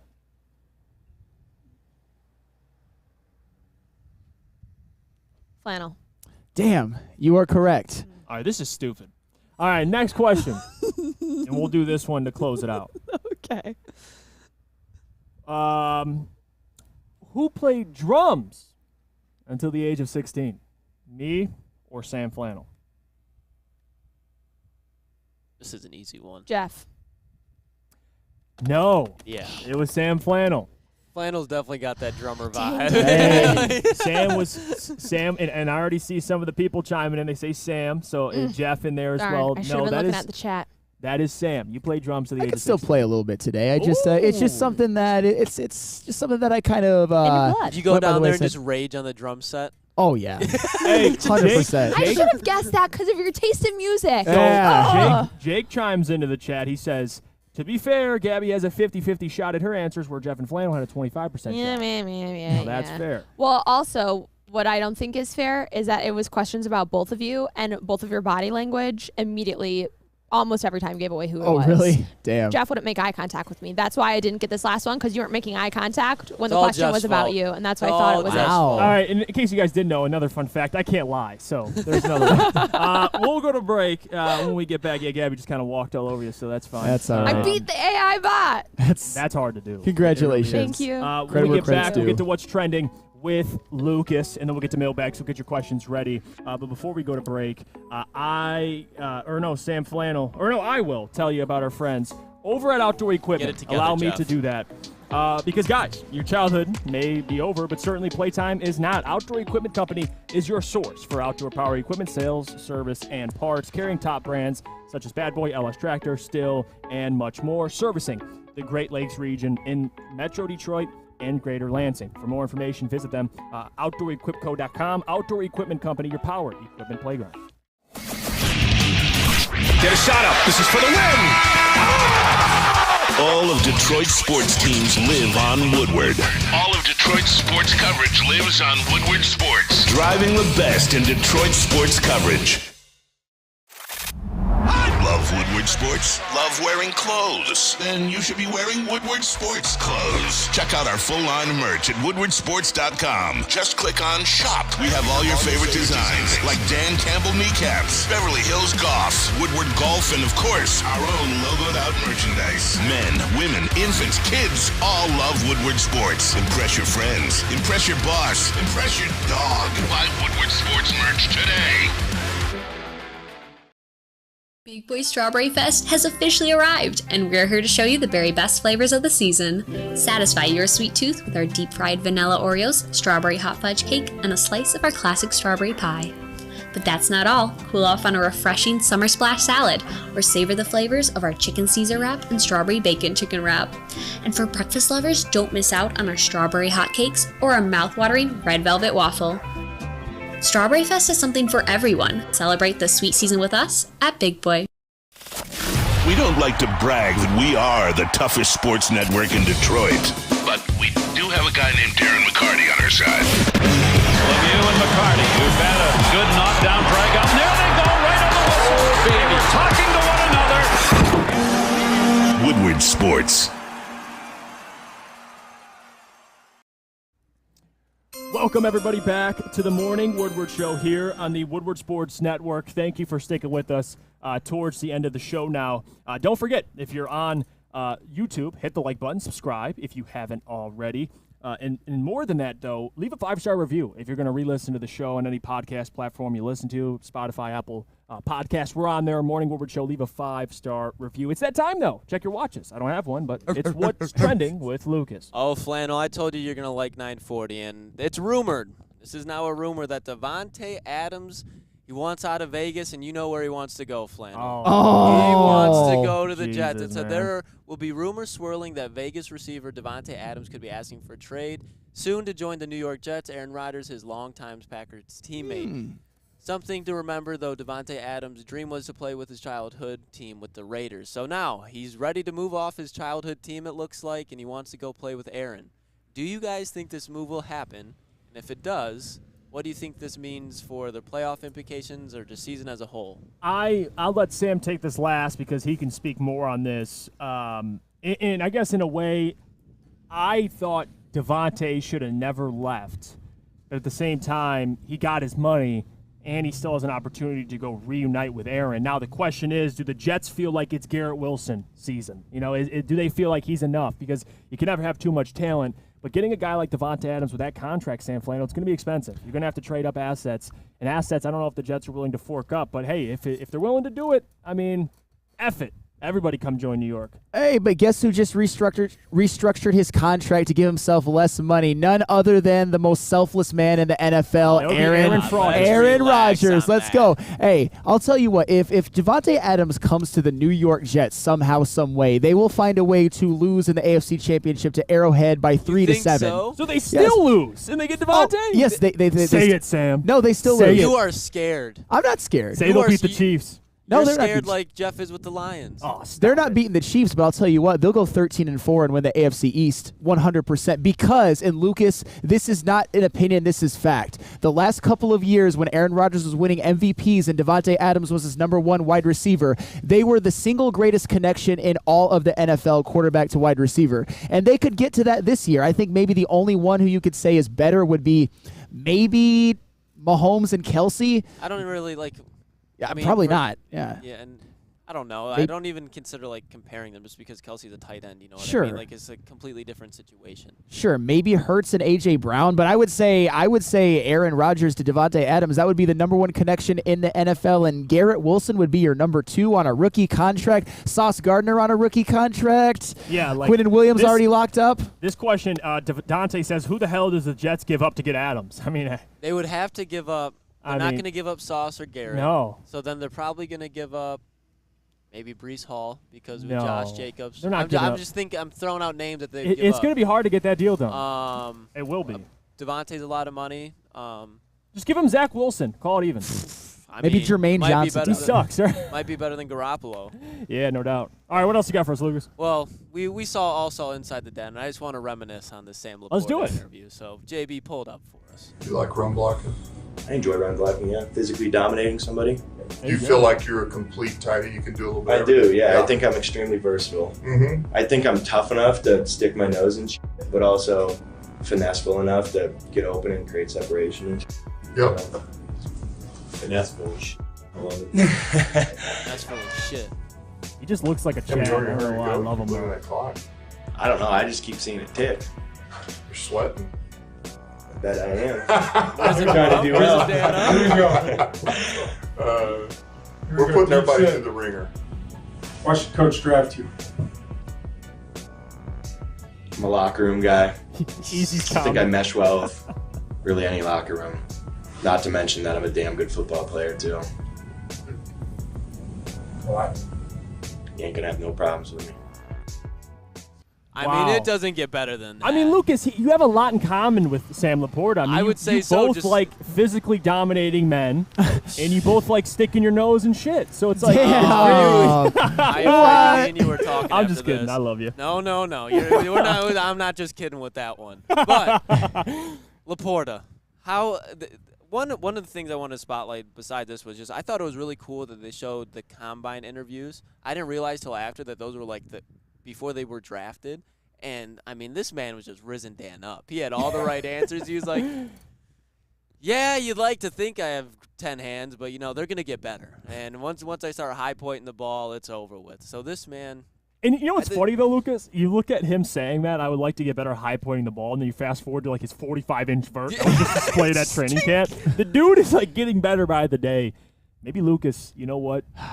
He's a Hall of Famer already. I mean, I'm kidding. You know what, Lucas? Get his jacket made, Lucas. That's Get his what I'm jacket saying. made. I am 100% for the betterment of the Detroit Lions than for, petty little games and whether Lucas is right or not. And if you're right, it would be good. But here's a question. Is there any chance that Sam Laporta's career actually is better than George Kittle's? Are we going off statistics? What else would you? Because honestly, like Kittle, he's a way better run blocker than Laporta ever will be. And Kittle also has many injury-riddled seasons, but when he plays in the playoffs, he makes huge plays. I have a ton of respect for Kittle. But, I mean, it all really comes down to health. I think Laporta has a ceiling where he can absolutely Don't talk do so. around it. Is he better? Is he going to be better than George Kittle? Say it. Put your balls on the table. Yes. Okay. Wow. All right. Hey. I didn't say it. Lucas. Well, I'm going all. That's if I'm investing in anybody stock. Yeah. Would just be. And out I of this agree rookie with club. that. Maybe your stock, you're buying. I think it's like Dogecoin. You spent it all on Doge. Like for me, I'm a little hesitant. He's my Bitcoin. Okay, Sam he's your Bitcoin. Sam Laporta is my Bitcoin. See, I got like 25% of my bank account on it. Like Lucas is like pushing all the chips in on Sam Laporta, which is fine. I think he'll be great. I said he'll be the best tight end out of this class. Now, is it Hall of Fame? Dude. When people, oh my I don't God, and I know you were all for the Michael Mayer train. I like Michael Mayer. Oh. Dude, why? Like, I get it if it was 2000, but what does he really do to make you, oh my God? I mean, he was better in college, obviously, with a better situation. He's bigger. I would say he's not as fast. He's not as good after the catch. But as far as getting that 3rd and 7, 10-yard reception, he's a safety blanket. Yeah, and but I think so he's is Laporta. Yeah, Laporta about to be that too. But Michael Mayer, I'll tell you what, he will be the best rookie tight end. No question about it. No. 55 receptions, 700 yards, Michael Mayer. All It's right, happening. We'll revisit To this. the Jimmy G show. My God, It's happening. Not a chance. Hey. It's either going to be Laporta or Kincaid. If Devontae Adams gets traded, hey, Then they're Michael just going to Mayer? have Michael to Mayer, worry about 1,000-yard season. Kidding. Michael Mayer, man, he's breaking the tight end Eventually, rookie though. record. Eventually, though. You know what his For nickname was receiving yards. at Notre Dame? Baby Gronk. Oh, jeez. Yeah, That was true. There's All also right. another baby Gronk out there that's going to do absolutely nothing in the NFL. Nothing. Well, that baby, Okay. that's a different baby Gronk. Well, we're going to get to him. But that was honestly it. I mean, we all watched Inside the Den, and that was was pretty great. much the only thing going on. But No, I appreciate you, Lucas. I knew you were going to bring up that Sam Laporta clip. I mean, you were hyped about it last night. You were hyped. Me, Booner, and Easy, and Noah were all sitting there watching it live in the studio, and we were just geeking. Fired up. I was, As you should I be. got Booner on the hype train. What hype train? He says he's not going to Hall of Fame, but he's going Laporta All-Pro. Oh, like for rookie year? I don't know about rookie year. 'Cause I'm what- I not think- going to put words in his mouth. I 'cause- don't think he meant that, but he thinks he's going to be like a continuous All-Pro. Which I agree. I think, again, Sam Laporta. So you have continuous All-Pros. That's not Hall of Fame. I mean, Jeff, continuous All-Pro for a tight end is Hall of Fame. Like, thank you, Flannel. you said All-Pro. You didn't say how many All-Pros we talking. Like, you talking 6, 7 consecutive All-Pros. I mean, I think he's gonna have 4 or 5. Holy well, I ain't okay. Maybe I will refute that what I just said. I think What do he'll you make. mean? I think he can make an All-Pro or And two. once Kelsey is gone, once Kittle is gone, it's gonna be Laporta. Yeah, okay. That's what it's gonna be. Well, it sucks. He's gonna be better than Mark Andrews. And All right, Mark- we'll go to break. When we get back, we'll get to mailbag. I want to say quickly, too, thank you, Lucas, by the way. You crushed it. Today, the heavyweights, 5 to 7. You're going to want to stick around and tune into their show. They're giving away 2 Lions tickets to people who are tuning in. I'm telling you, you're going to want to tune into the show. They're giving away, again, it's 5 to 7 p.m. Be there. Be ready for the giveaway. It could be you. And I'm telling you, if there's a year to go see the Lions, it's this year. So, again, they're going to give it away on the heavyweights. I love those guys, man. They do great work. So make sure everybody listening, tune in and support the heavies. We'll go to break. When we get back, we'll get to mailbag. Get your questions ready in the chat. But before we do that, I got to tell you about where we are right now, which is the wonderful Dispo dispensary here in Romeo. Again, we'll be here all day. Don't forget to show up, show some love, and I'm sure you get down here. They're having deals. They have a DJ. They'll have food trucks. It's going to be a great time. Woodward Sports, Dispo, the collaboration. You're going to want to be there for that. But Dispo, you experience the true meaning of exceptional cannabis products with Dispo Dispensary. You can indulge in the finest selection of cannabis curated with care. They got 12 locations, and they're adding more. They just got a new one in Whitmore Lake. Dispo is never far away. Visit disposhops.com today and unlock a world of possibilities, endless possibilities in the realm of cannabis. That is disposhops.com, your local cannabis plug. The only sports network in Detroit that starts with a W. You know, because we win. Woodward Sports, Detroit's winning sports network.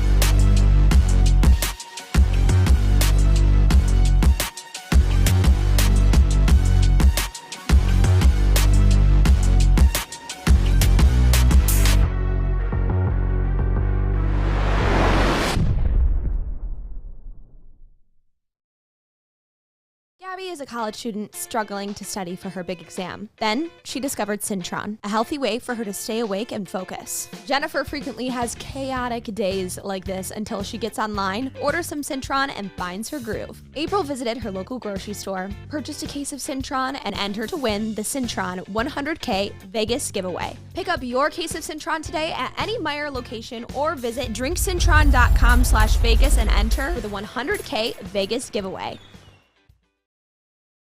How about that rookie? He is something else. How big is that? All of Detroit's sports teams live on Woodward. All of Detroit's sports coverage lives on Woodward Sports. Driving the best in Detroit sports coverage. Woodward Avenue, the first paved road in America. Woodward Sports, the first sports network born in Detroit and made for Detroit. We're back. It's the morning Woodward Show here on the Woodward Sports Network. Appreciate you guys for sticking with us. We're almost to the end of the show. Again, we're terrible people. We're giving mailbag 5 minutes. We do this all the time. All right. We gotta do a show where we have like 15 minutes of mailbag to make up for all the mailbag that we've cut short. So we apologize for that. We'll get to as many questions as we can. Coach Walk 37 says Jeff will never lose his laptop at Woodward because it looks like a 4th grader decorated it. You know what? I've always thought the same thing. See, me and Coach Walk. No, hey, I like it. It's stickers that mean a lot to me. The stickers are cool, though. You know, we got Jordan, we got Kobe, we got Devin Booker, D-Mac. That, when did you start? Hey, I wouldn't say 4th. I would say about 6th grade. How about that? Just a little older, but maybe like junior high. Yeah, get some hair on your nuts for the first time. Put some stickers on your nuts. JB, you gotta put that out every time Lucas talks, man. That's hilarious. What the hell is that photo about? Oh, JB, you did me dirty, man. You did me dirty. Let's see. Mailbag Jackass Sam, are you going to be riding 3 teams this year? Jets, Lions, and Chiefs, or what? Man, you whore. What are you doing? Hey, Lions are my favorite team. I'm obviously going to root for them in every game, but we all have our teams that we watch and our players that we watch. I'm going to be watching the Chiefs and the Jets very, very, very closely. I got to do some scouting for when they play in the AFC Championship game and give my ultimate. Who would win that game? Who would I want to win that game? Yeah. Oh, the Chiefs. Dude, The Chiefs. bandwagon. What are you? I'm not a bandwagon. I love Patrick Mahomes. You want to see him win every year? Not above the Lions, but every other Super Bowl, yes. You got people who root for Tom Brady every single time he and those plays. people are just, like they're just annoying to talk ball with. Hey, I'm not saying you are, but it's just like you don't want any like variety. Like you wouldn't want to see like a new winner like every year. You don't think that'd be cool? Like I get like Mahomes and that like back to back's cool, but you don't want to switch it up. I want Mahomes to be the undisputed GOAT someday. I want to read this one, too, because Algonac, Michigan. Shout out to Algonac, Michigan, by the way. That's out towards kind of my area. He says, Sam, what makes you think that KC will beat Detroit opening night? Because, bro, Goff is 1-0 against Mahomes in primetime. Detroit starting 3-0. And no Kadarius Toney, most likely. And that's huge. Okay, but it's the defending Super Bowl champions. Remember, in 2018, Jared Goff was coming in with 2018 roster that peaked Todd Gurley, Aaron Donald, Defensive Player of the Year. They were going up against a Chiefs team. I think it was a neutral site, or it might have even been in Mexico. It was against a Chiefs team that had never won a Super Bowl before, and now the Chiefs have 2. Patrick Mahomes is better than he's ever been. Travis Kelce, Andy Reid, Creed Humphrey. Power ranking like female country stars in terms of attractiveness. Taylor Swift is not even Carrie Underwood. Oh, Carrie Underwood. Have you seen her legs? I'm a huge Carrie Underwood guy. I want to know her gym. I'm a big Carrie Underwood guy. Let's do one more question from our own Michael Gentry, who I'm kind of waiting on you, Mike, so hurry up. All right, Come on, Mike. Mike says, Mailbag, Jeff Lucas and Flannel, you get the first pick in the Woodward Sports Fantasy Football League. Who are you taking? First pick. Wait, like in Mahomes. Wait. Are we talking about first pick in the fantasy in fantasy for our Woodward Sports League? We're not talking people. We're talking about real fantasy football. Patrick Patrick Mahomes, first round, just like last year. Number 1 overall. His MVP season last year. I mean, I think I was proven correct. I don't want anybody else to get a hold of the GOAT. Come on now. Flannel, didn't I beat you in the playoffs? You did beat me in the playoffs, but that's fine. It's not because of Patrick Mahomes. I get it. He wants his guy. I want my guy. He wants his Casey Jahmyr Gibbs. He's Brad Musgraves. Holmes. Thank you. No. If Brad Holmes can take All Jahmyr right. Gibbs at 12, I can take Patrick Mahomes at 1. This is a toss-up for me. I'm debating between Tyreek Hill or Justin Jefferson because rarely I'm going Justin Jefferson. But here's the thing: there's been rarely times where in fantasy football the wide receiver ones repeat seasons. And Tyreek Hill was about to get 2,000 yards last year, then Tua broke his neck and lost some brain cells. Now he's back. He's going to be healthier. He's got a sleeve, if you guys didn't see. I think Tyreek's going to be close to 2,000 yards. So I might go Tyreek Hill, but I think the should be obvious answer is Justin Jefferson. Yeah. And again, I took Christian McCaffrey, number 2 last year, and he paid off for me. He was healthy, thank goodness, and it worked out. But you know what else worked out? This morning Woodward show today. Yeah, it did. You know what I mean? We had a great show. Oh, nice. Over at Dispo, and they again, I can't echo this enough. They really do take care of us. They take care of Woodward Sports. They're great people, and again, I'm going to keep saying this. That's what separates them from other dispensaries. Like you don't really know the experience till you come out here and experience it. So please come say hi. We're over at Dispo and Romeo. Jeff Iafredi, Sam Flannel, Lucas Klotz, JB, and Gabrielle D. Phillips. We'll all be here all day. Come show some love. But until then, we appreciate you guys. Before you leave, hit the like button. Subscribe to the YouTube channel if you haven't already. And we will see you Monday. Everybody have a great weekend. And don't forget, stay safe. Go Lions, and stay safe.